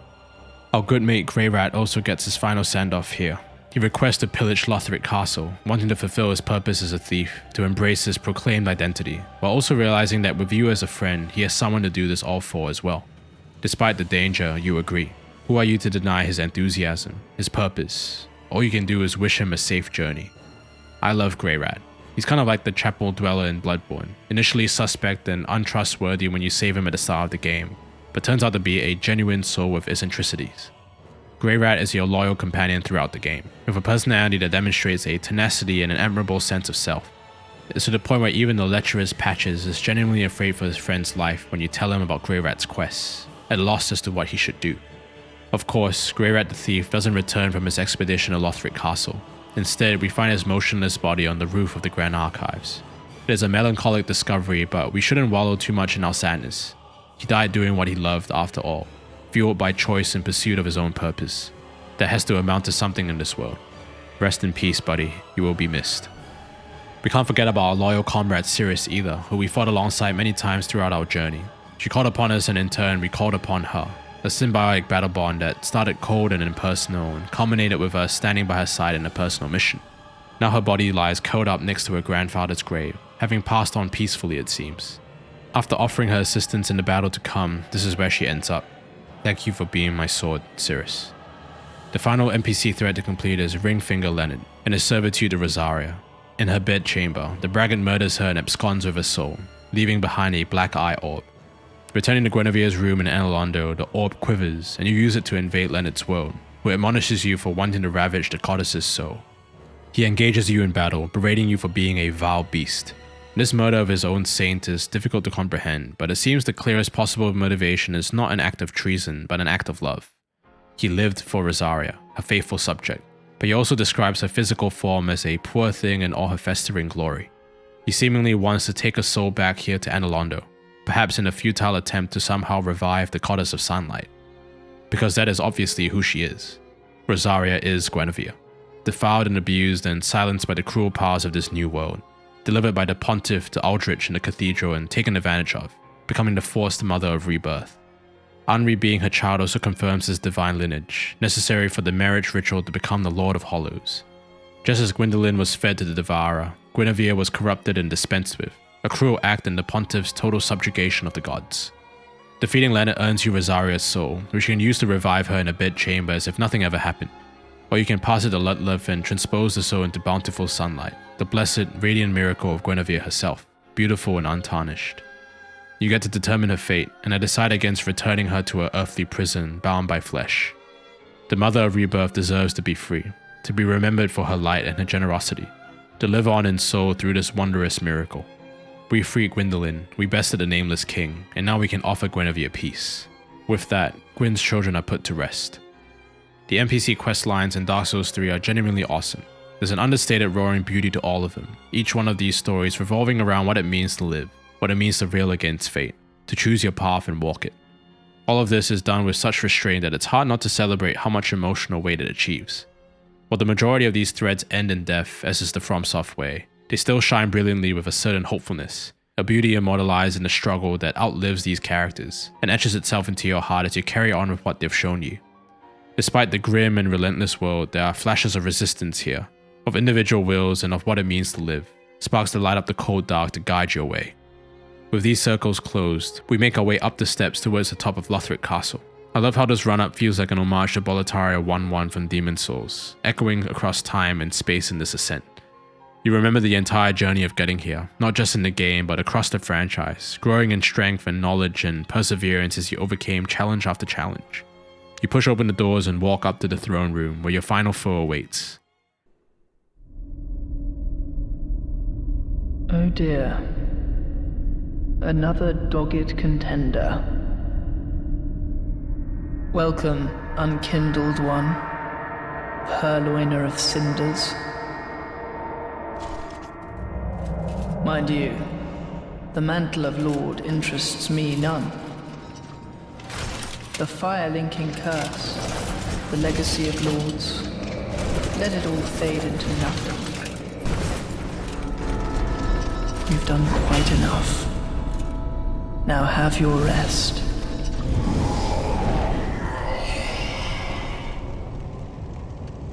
This introduction to the Twin Princes is awesome. Lothric inviting you in, feebly lying on his colossal bed, his tiny frame dwarfed by the room around him. His elder brother Lorien, known as the kingdom's greatest warrior, shuffling out of the dark, creepy and unnerving, his pale monstrous countenance and shrieking cries completely deconstructing his noble image. The brothers are both frail things, as if their life force is drained alongside the color of this world, awaiting only death. Good thing Lord Shuang is here to deliver it. The first phase against Lorien is tough but fair. With some long wind-ups, he is slow and heavy-hitting, and matching his rhythm and applying pressure brings him down quick. The second phase is where the real battle begins. Lothric teleports down to his brother and embraces him from behind, lifted up on his back with his arms wrapped around Lorien's neck. This Miquella and Consort Radahn prototype, the Lord and his God, is a noteworthy visual. It's such a strange and dissonant combination, the fusing of these two brothers conveying both a profound love and a lack of desire to fight. Even when you are defeated, Lothric cajoles you and tells you that you are more than welcome to rest here with them and watch the fire fade together. There are hints that the younger prince was influenced by a certain scholar to abandon the ritual of fire linking and resign the world to its impending doom. Based on the soul stream sorcery found in the archives, it's more than likely that this was Aldia, or at least some manifestation of him. Just as Aldia encouraged the bearer of the curse ages ago, there is no doubt a powerful temptation in this nihilistic viewpoint to allow entropy to swallow it all. But rather than find another way, rather than an existential will to carve out meaning or an unabated curiosity, it seems that Lothric has chosen instead to forsake everything, deeming all of it meaningless, everything except his love for his brother. As the two face off against you, I'm reminded of their philosophy again and again. Why try? Why fight? There's nothing left to seek, no strength that can change the course, no greater design, as proven by the countless linkings of the first flame, only for us to end up here, in the dying husk of a world. Choosing to walk away from the kiln in Lodran still led us here. Even our choice in Drang Lake, abdicating the throne of one in search of a solution, led to nothing. In many ways, Lothric is right. As the princes wail on me again and again, sending me back to the bonfire with their combined might, I in turn wail on them, trying to overpower their philosophy with my own. Their resignation is not unfamiliar, it's not alien or foreign. It exists in all of us. But from my journey through these lands, I've learned from friend and foe alike what it means to choose, and I want to endure, if not for a greater purpose, then for myself. Everything I am versus everything they are. With this resolve, I defeat Lothric while he clings meekly to his brother's back for safety, and the battle ends immediately. Though he was never technically a Lord of Cinder, the young prince was expected to be that for the people of his time, only for us to cut him down. Returning the Firelink Shrine with all the requisite ashes of the lords, I placed them on their respective thrones, the Abyss Watchers, Aldrich, Yorm, and finally Lothric. The gnarly contrast of their decaying skull set against the serenely closed eyes of his pale, decapitated head, sitting quietly on the largest throne, or perhaps the largest pyre. Little loyal Ludliv himself is pleased by this outcome and is reduced to ash, dying a colossus like he envisioned, as the 5 lords sit their 5 thrones, and the path to the kiln of the first flame is open to you. Before we decide on the fate of fire, however, we must travel to a cold, gentle place so that we can right an ancient wrong, to ensure that the first sin is rectified by our hand. With the heirs of fire crushed to cinders, we must now go in search of the inheritors of dark. I've seen your kind, time and time again. Every fleeing man must be caught. Every secret must be unearthed. Such is the conceit of the self-proclaimed seeker of truth.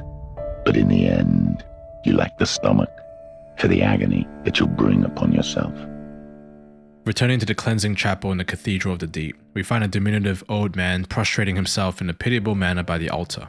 This is Slave Knight Gael, and he beseeches you to help him bring fire to the painted world of Ariandel, holding up a scrap of its canvas. You touch it and are immediately spirited away. There's something quite organic about Dark Souls 3's DLC. Unlike the other expansions in the franchise, Ashes of Ariandel and the Ring City feel more integrated into the game and narrative, their distinct locales more naturally weaved into the overall experience. The journey up to this point has propelled us with a rather simple mission of delivering the lords to their thrones, but this game is also defined by the general feeling of wrapping things up.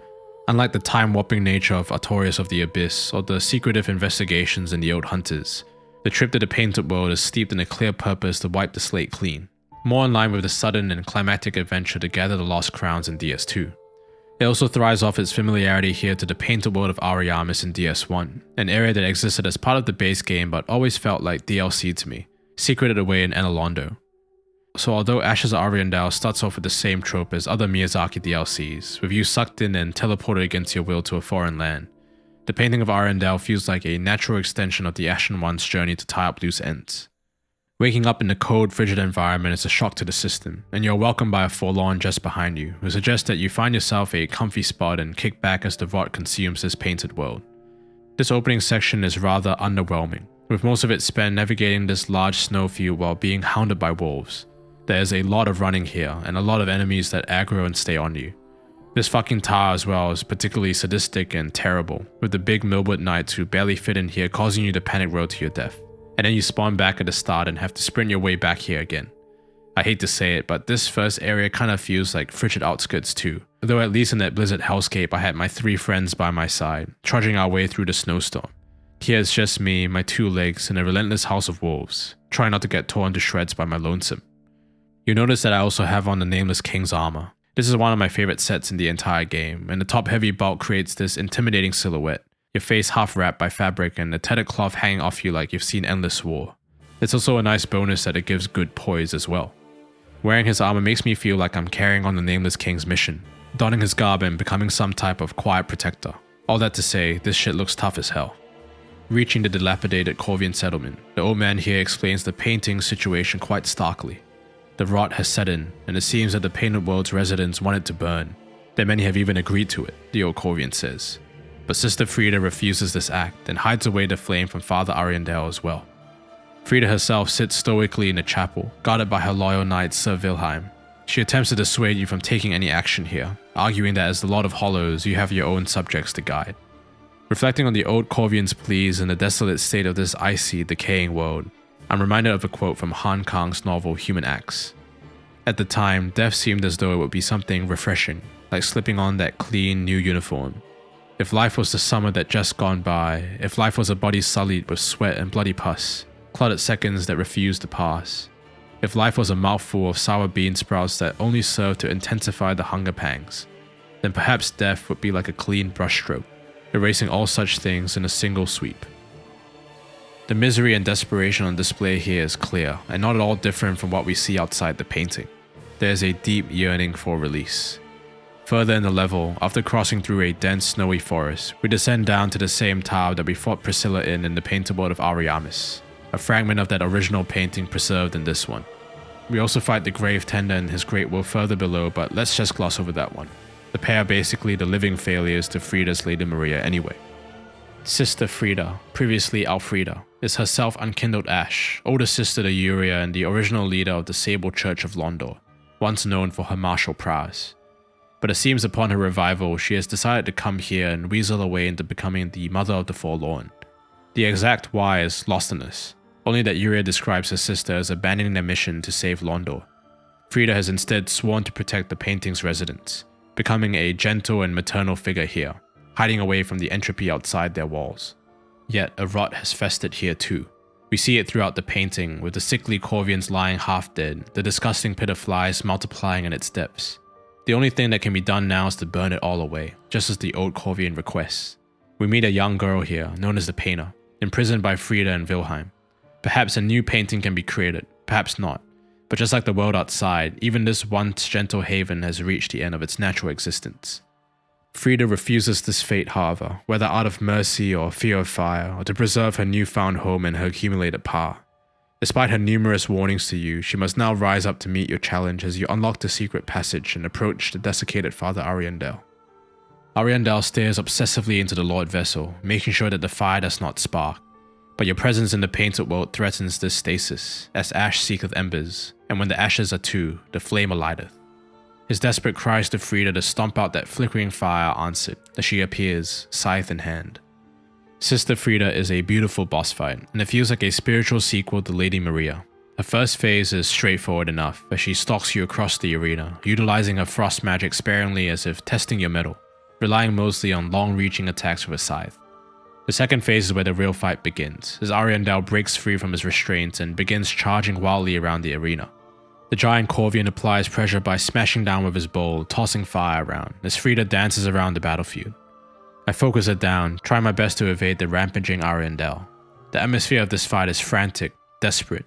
Two airs of fire struggling against me and my dual katanas, both blades burning with Carter's flame. Ice and fire, that also familiar duality crescendoing here in this duel, set against a blazing chapel in a frozen wasteland. The Mother of the Forlorn forced into action against me, a nameless lord, her desperately trying to shelter her people but blind to their choice to die. The painting asks to be burned before it succumbs to the rot. Who is she to deny them that peace? I deliberate on this question as I land the final blow, as Father Ariandel dissipates into a mist of souls and leaves behind a titanite slab, while Frida's corpse lies motionless on the ground. In one of the best versions in the entire franchise, after enduring 2 distinct phases and 2 entire health bars, Frida rises up and explodes in a flash of black flame. She is revived once again to do battle, finally embracing her identity as an inheritor of both fire and dark, bathed in abyssal flames. This reveal is so fucking sick, and is bolstered by Frida's fantastic tuning and atmosphere. She never feels unfair, her attacks remain consistent while adding on layers of difficulty, each phase ramping up the complexity without going overboard. The dazzling particle effects, while sometimes distracting, also creates this painterly impression to the entire encounter.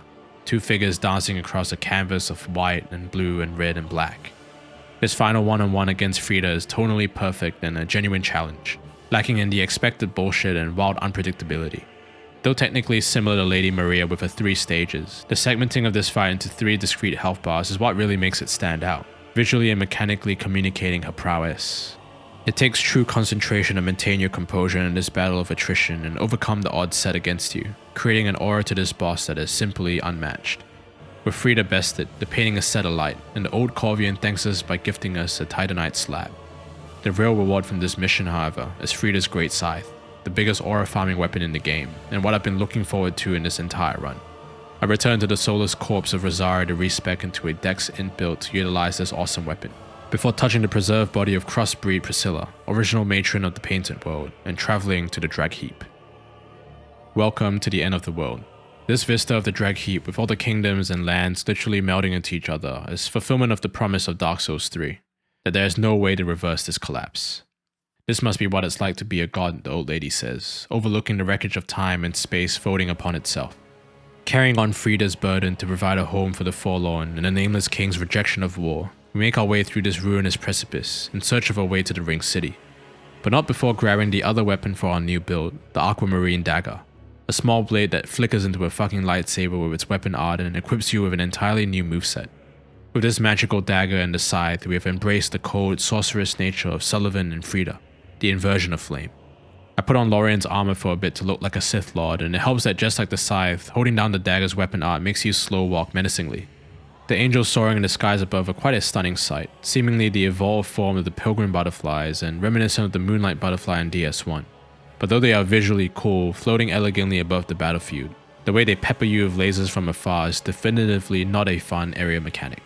Forcing you to run and dodge your way through the ruins here while trying to find their source is nightmare-inducing. Not to mention that this entire area is also a poison swamp. Damn you, Miyazaki. Speaking of ruins, did they really have to choose Earthen Peak of all the areas in DS2? This might actually be FromSoft's most slanderous act in the entire franchise, that this is the physical representation they chose to depict the diversity of Drang Lake. Not Hyde's Tower of Flame, or Drang Lake Castle, or Liam Lois, but the humble Earthen Peak.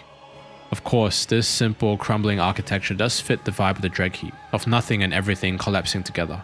Even useless, shitty zones are hardly recalled fondly, if at all. I guess we did meet Chloanne in Harvest Valley though, so maybe I take it back. Speaking of baddies, here's Pyromancer Zoe as I push her off the cliff. How did she survive this fall? Anyway, pressing on, we reach the hollowed out archtree and take the leap into its massive maw. We plunge down into the ruins where we are greeted by the twin demons. This dual boss, a twisted mirror to Lothric and Lorien, is an unexpectedly fun fight. The demon in pain and demon from below are aggressive, but with one focus on range and one on close combat, it's actually manageable as you play strategically to take them down in succession. This is where I really fell in love with the Aquamarine Dagger. The fast swiping slashes, the blade trailing through the air in blue arcs, set against the massive demonic threats and their churning fire creates a beautiful contrast. And this only gets better when they enter phase 2 and combine into the Demon Prince, a bellowing winged beast that ends up being one of FromSoft's best pseudo-dragon fights. The Chaos Demon flies around the arena, launches great fireballs, cuts through the air with beams of devastation. The whole encounter is tense and destructive, as you desperately close the gap by running across the ruins of the original Firelink Shrine. The exhilaration doesn't let up as I carve away at the prince with my dagger, fighting these final vestiges of the Chaos Flame with my imbued weapon. In a last stand, on a sliver of health and no flask left, I pushed the advantage and laid the prince low, standing victorious. This battle was so intense, so nail-biting to the end that I had to put my controller down for a bit, my heart racing in my chest. This is the exact reason why I play Dark Souls. Who knows how long this demon has been here, banished to this dark abyss, weaponized as a guard dog to Gwyn's ultimate secret. The old demon king's son separated from his people entirely and left here to moan in pain. Gathering myself, we grab the banner nearby and press on, hailing down the Bat Demon taxi service one last time to carry us to our final destination, the fabled and ever-elusive Ring City. The city of the Pygmy Lords, carved into the mouth of some giant mountain, hidden at the end of the world. The first thing that struck me upon my arrival here is the gaping hole in the crater wall opposing the city proper, where the blinding light streams in. This formation creates the image of a broken circle, symbolic of the dark side, except compromise and with humanity seeping out. Even here, the dark cannot be contained. Gifted by Gwyn to the Pygmy Lords, descendant of the furtive Pygmy and ancestors of the humans, the Ring City is a gilded prison, designed to physically isolate the dark soul away from the Age of Fire. The Lord of Sunlight even bequeathed his own daughter, Filianor, to the Pygmies, promising to one day return for her and their people sequestered here. This betrothal was a ruse, of course. In reality, this was all an aspect of the first sin, Gwyn's calculated plan to suppress humanity. The beautiful vista you're greeted with is undeniably stunning though, one of the most breathtaking views in the series. The complex architecture reaching into the air, layered atop each other, spiraling up and framed by the rocky formations, bathed in dusty golden light. Strangely though, rather than hiking up these interconnected towers as you would expect, most of this level is spent descending down and then through the massive swamp that lies at its bottom. Whether that's a metaphor for the heavy drags of humanity sinking down, never able to aspire for newer heights, is lost on me. All I know is that this area can be an absolute bitch to get through, with the deadly ring knights, stupid turtling clerics, the ridiculous amount of herald knights patrolling the lower streets, and judicated giants summoning ghostly legions of ruined sentinels. Good to see them doing well. As much as I love the atmosphere and complexity of the ring city, actually navigating it and clearing out areas is a nightmare due to the sheer density and difficulty of enemies. And I spend most of my time low-key running past everything to get to the next bonfire, not bothering to be overly methodical with encounters. And I know that Miyazaki wanted this to be a poison swamp, I can sense it. It's actually incredibly suspicious that it isn't one. We also get the payoff the lapse quest from the Dreg Heap here, once he realizes who he actually is. The unbreakable Patches. As expected, he kicks you off this ledge and then randomly goes, "A fine dark soul to you." Why the fuck did he say that? What does that even mean? What the fuck does that mean, Patches? Throughout the ring city, you are stalked by a massive obsidian dragon, Darkeater Midir, who eventually lands on this bridge and forces you to do battle against him. Even this small skirmish here is difficult, and hints at what is to come as the dragon plummets down into the ravine below. We follow after him not far from here, and plunge down into the pit he calls home. In the center of this cavernous arena is the Darkeater, nursing his injuries. As you approach, he unfurls his massive wings and displays the titanic size of his draconic form. This introduction is phenomenal, as is this battle against a true descendant of the ancient dragons. Like Sin, the slumbering dragon who rested in Shalva, deep below the earth, Midir was brought here by Gwyn to keep the dark at bay, a duty which has corrupted him as he feeds on the endlessly spawning abyss. This colossal dragon is easily one of the hardest fights in the series, primarily due to his massive health pool that you have to slowly chip away at. One thing I absolutely love here is that this battle focuses almost entirely on close quarters combat, as Midir swipes and gnaws and lunges at you with his claws and teeth, weaponizing his gargantuan size, only rarely flying away to reposition himself or breathe fire.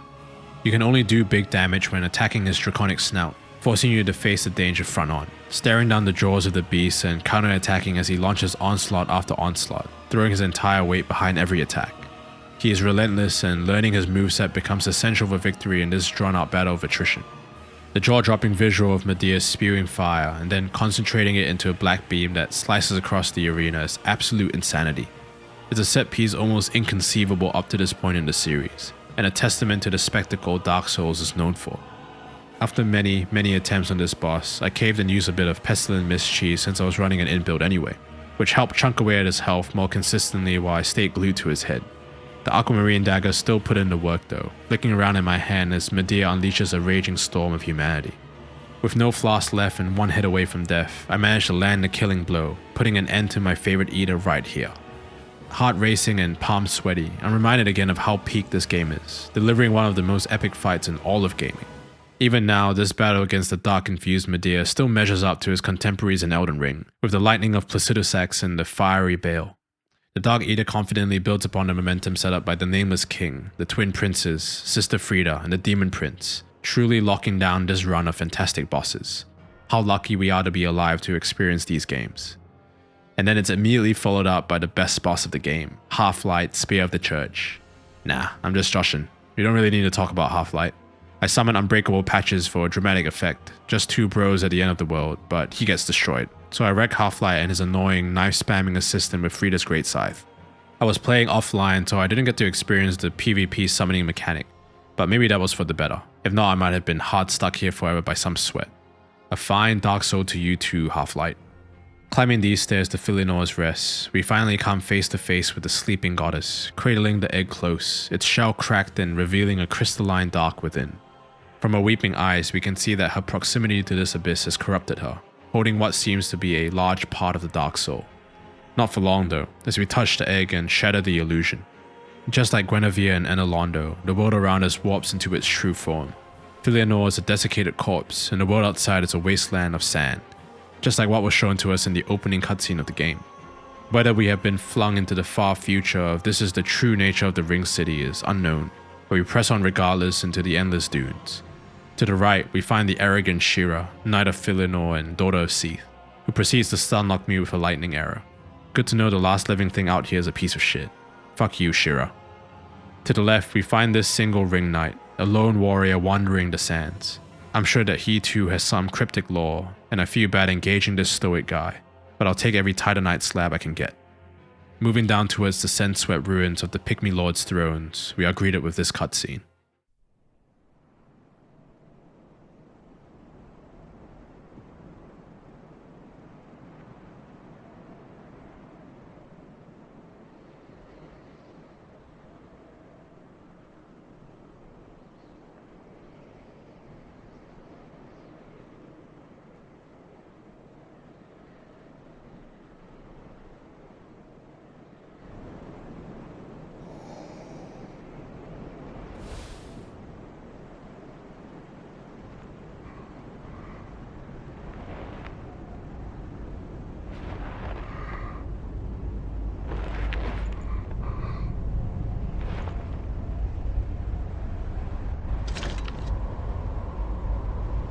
What, still here?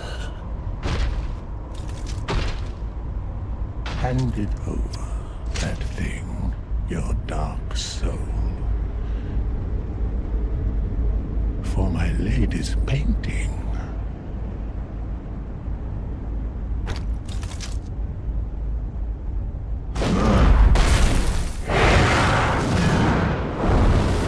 First off, this might simultaneously be the single best and worst line across the entire franchise.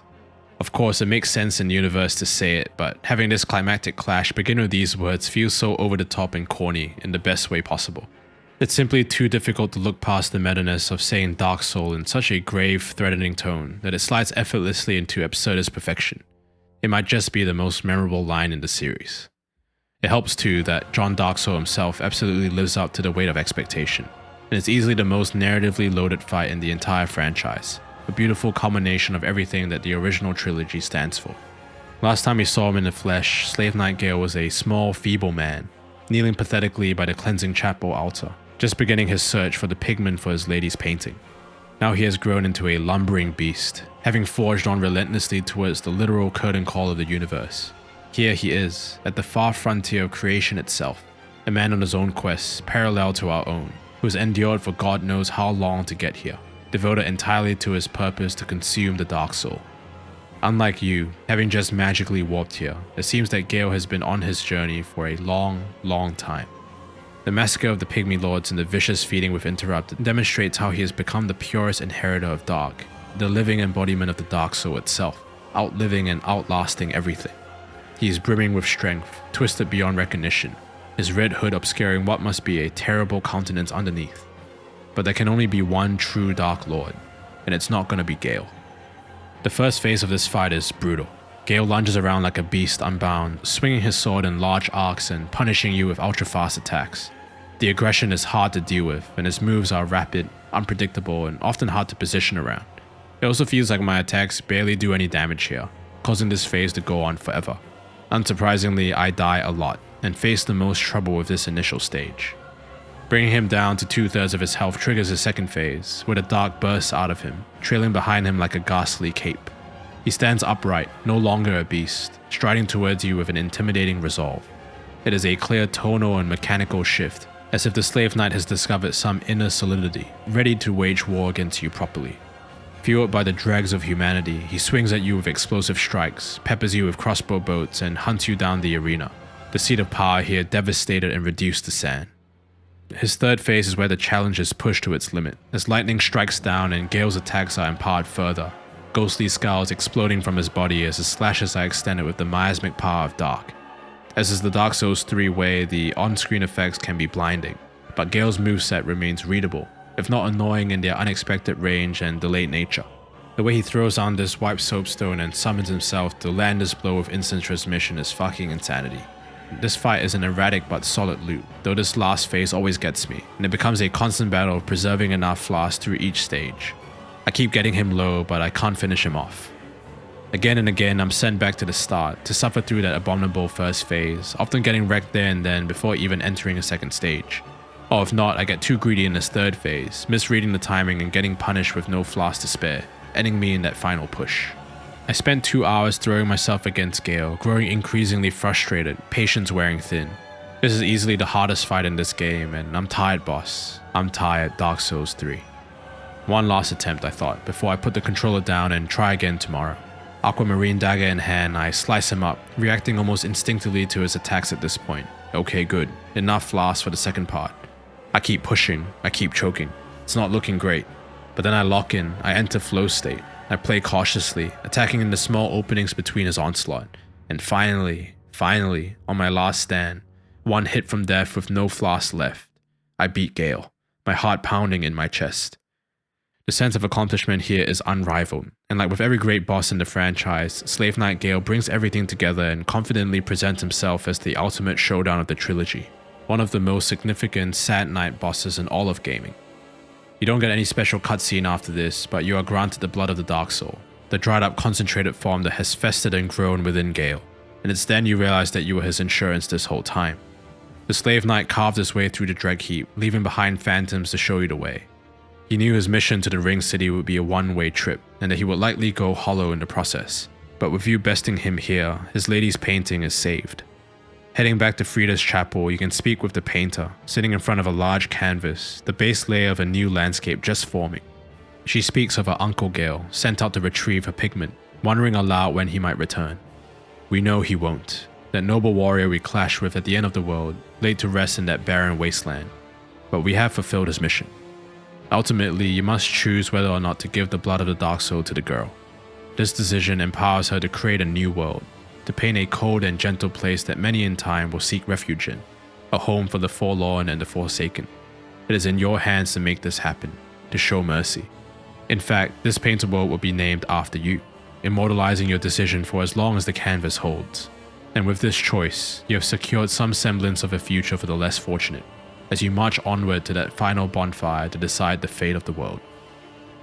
Traveling to the kiln of the first flame, standing above the Dreg Heap, the convergence of the universe, we are faced with its protector, the last will of the Age of Fire, the soul of Cinder. This amalgamation of every being that has linked the flame rises to face you, an embodiment of strength and of want, Gwyn's decision made manifest across the fabric of reality. This is a cool, atmospheric final boss, albeit not a very difficult one. I summon Anor Londo to my side, my loyal retainer, ever willing to usher in the Age of Hollows with us as its champion. The soul of Cinder attacks with a slew of weapons and spells, cycling between different builds that reflect the diverse nature of Firelinkers, from all kingdoms and lands and eras. We wail on it, forcing it to its knees before it explodes in a blaze of flame. It stands up, regains all its health, and sets its sword alight, as Gwyn's theme begins stirring in the background. That iconic music reverberates through you, standing toe-to-toe against this last line of defense, keeping you from taking action.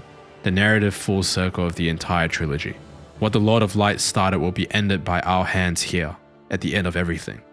With our unrelenting strength, the soul of Cinder is bested, and the last raging flare of the bonfire is suppressed, reduced back to that smoldering coiled sword in the ground. I say goodbye to Yuria as she leaves me to bring this Age of Fire to a close.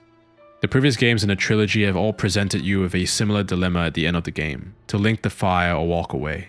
Here in Dark Souls 3, sitting quietly at World's End, you are again asked to make a choice.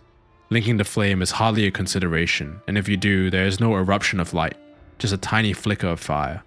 Even with all the souls you've attained, there is simply not enough fuel to prolong this unnatural state. If you choose instead to let the flame die, the Firekeeper imparts us with a significant revelation, as she describes how tiny embers will one day dance across the dark, that the world cycle always intended for light and dark to roll on eternally, with the ages succeeding each other in turn. Except Gwyn prevented this, his obsession with his own Age of Fire driving him to preserve the flame against the natural order.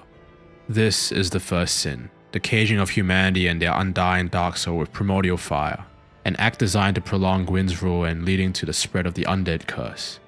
Without the gods' interference, that growing abyss within the inheritors of the Dark Soul would have one day swallowed the light, only for light to eventually come again and banish the dark. Recall Aldia's line. Once, the Lord of Light banished dark and all that stemmed from humanity. And men assumed a fleeting form. These are the roots of our world. Men are props in stage of life, and no matter how tender, how exquisite, the lie will remain a lie. Thus began the Age of Men, the Age of Dark. However, Lord Gwyn trembled at the dark, clinging to his Age of Fire, and in dire fear of humans, and the Dark Lord who would one day be born amongst them. Lord Gwyn resisted the course of nature by sacrificing himself to link the fire and commanding his children to shepherd the humans. Gwyn has blurred your past to prevent the birth of the Dark Lord. We stand at the precipice now, with the fate of the fire in our hands. Its continuous linking has caused it to sputter out, fading in its unnatural length. Linking it is a fruitless endeavor, while walking away ushers in a true age of dark, as everything melds into the deep, that stagnant sedimentary abyss, though one day fire will return, as it is designed to do. Both of these paths resign the world to fate, to the re-establishment of its natural cycle. But what if we commit a sin of our own and banish the light? What if we instead cage the fire with darkness, not out of revenge or in retaliation against our primeval rulers, but out of curiosity, agency? We've seen the Age of Fire reach its drawn-out conclusion, the universe folding upon itself, unable to maintain its form. But by taking the first flame for ourselves, we can create something new, guided by a true Dark Lord, an unprecedented Age of Hollows. Usurping the flame as the Lord of Hollows is the only decision to make. This is my choice, to forge onwards fueled by purpose, desire, want. Just like the bearer of the curse in Drang Lake, striding out into the unknown as Aldia ponders that beyond the scope of light and beyond the reach of dark, there is no path where you tread.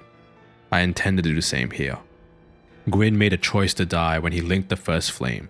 Right or wrong, he believed it necessary to sacrifice himself, and his actions reverberated through history, influencing everything that came after, all the way to this point. Now, we can make a choice to live, to quench the flame and tempt fate as Gwyn did. This decision may very well bring the world to peace or ruin or blossom into something never before seen, but it is our choice to make, and our decision to march on against all odds. Ash Seeketh Embers. There is something undeniably resonant about Dark Souls 3. This video in many ways was about learning to love this game, and the beauty of titling my essays the way I do, games that I can't stop thinking about, is that I'm free to investigate any facet of its construction to mine out exactly why it continues to live within my soul. It's not often defined by purely one element, and this internal seeking for meaning aligns not just with my own philosophy, but the ethos of Dark Souls 3 on the whole. So we return to the question at the start of the video. What is Dark Souls 3 about? The word that keeps flashing through my mind, the one that I've written countless times in this script, the word that keeps rearing its head as I describe the Lords of Cinder, the Heirs of Fire, the Inheritors of Dark, the various NPCs and their motivations. That word is choice. Dark Souls 1 was about persevering and not going hollow. Dark Souls 2 asks you to gain strength and remember who you are. Dark Souls 3 is about choosing how to live when everything around you falls away. On one hand, this game is packed full of iconic moments, astoundingly peak video game experiences that stick with you long after the credits roll. Your approach to Irithyll, the Nameless King's arrival, Darkeater Midir slicing through the air with his black beam. Hand it over. That thing, your dark soul. It's not hyperbolic to say that these memories will stay with me forever. But Dark Souls 3 is also a game with a languishing first half, filled with frustration, tedium, and often weighed down by general annoyance. There's an unevenness to its lackluster level design and the way the narrative ejects subtlety for something needlessly direct. There is a noticeable friction here, one that underscores the sheer heights of the game, not always able to sustain that sense of awe and wonder throughout your entire journey. Yet these restless feelings fall away in the face of the game's quieter message. I went into Dark Souls 3 expecting to drown in resignation. It centers around that momentous fading of the fire after all. The lights are going out, and the world is exhaling one final time. This last breath always beckoned to me as something to sit in, to watch passively as the light trembles towards its end. No matter how much you struggle, How much you protest, the flame will flicker and die. But I was wrong. Instead, I was greeted by both the crestfallen and the hopeful, the resigned and the driven. I faced down foes consumed by their own desires, or holding on to whatever fleeting nobility they had left. Holding their motivations up to the light and trying my best to understand them, I realize now that Dark Souls 3 is comprised entirely of these individual responses to an oncoming calamity, and what it means to live true to your beliefs. I'm reminded again of a quote from Hong Kong's novel Human Acts. I'm fighting, alone, every day. I fight with the hell that I survived. I fight with the fact of my own humanity. I fight with the idea that death is the only way of escaping this fact. So tell me, Professor, what answers do you have for me? You, a human being just like me. As the Ashen One, you choose to overpower the other Lords of Cinder and use them as kindling. You choose to show mercy by allowing a world of refuge to be painted. You choose to wrestle the first flame from its mantle and usher in a new age unshackled from the past, deigning to create something new through want and purpose, to keep marching on where the end gives way to an undefined beginning. In that sense, I am fortunate in my ability to relate. I've never lost my own spark, that fire that burns within me, but I fight hard every day to keep it alive. And it's that same hard-fought battle for it to remain alight, to make my choices and to live by them, that defines me. How lucky am I to have never been broken completely by the things that have shaped me, and I can keep moving forward with humanity. It's this beautiful struggle that Dark Souls 3 holds a mirror up to. In a world on the brink of annihilation, where hope has darkened and been abraded, it always comes back to one thing: choice. The choice to obey, the choice to defect, to fight, to hide, to stay, to lie, the choice to love, to hate, to live, the choice to die, the choice to leave everything behind, to take on every burden, the choice to be a slave to your impulse, or to seek new purpose, or to want, the choice to keep going, no matter how futile, no matter how grim. Dark Souls 3 isn't thinking about ending things, it's thinking about carrying on, and the choices we make in spite of it all.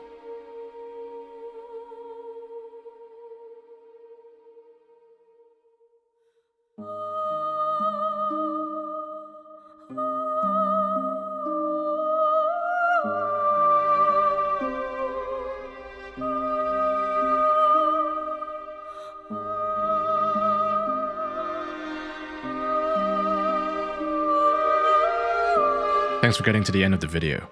Yes, indeed, I quite like Dark Souls 3 now, and if you enjoy my overly long love letter about it, as always, a like and comment goes a long way in the almighty algorithm.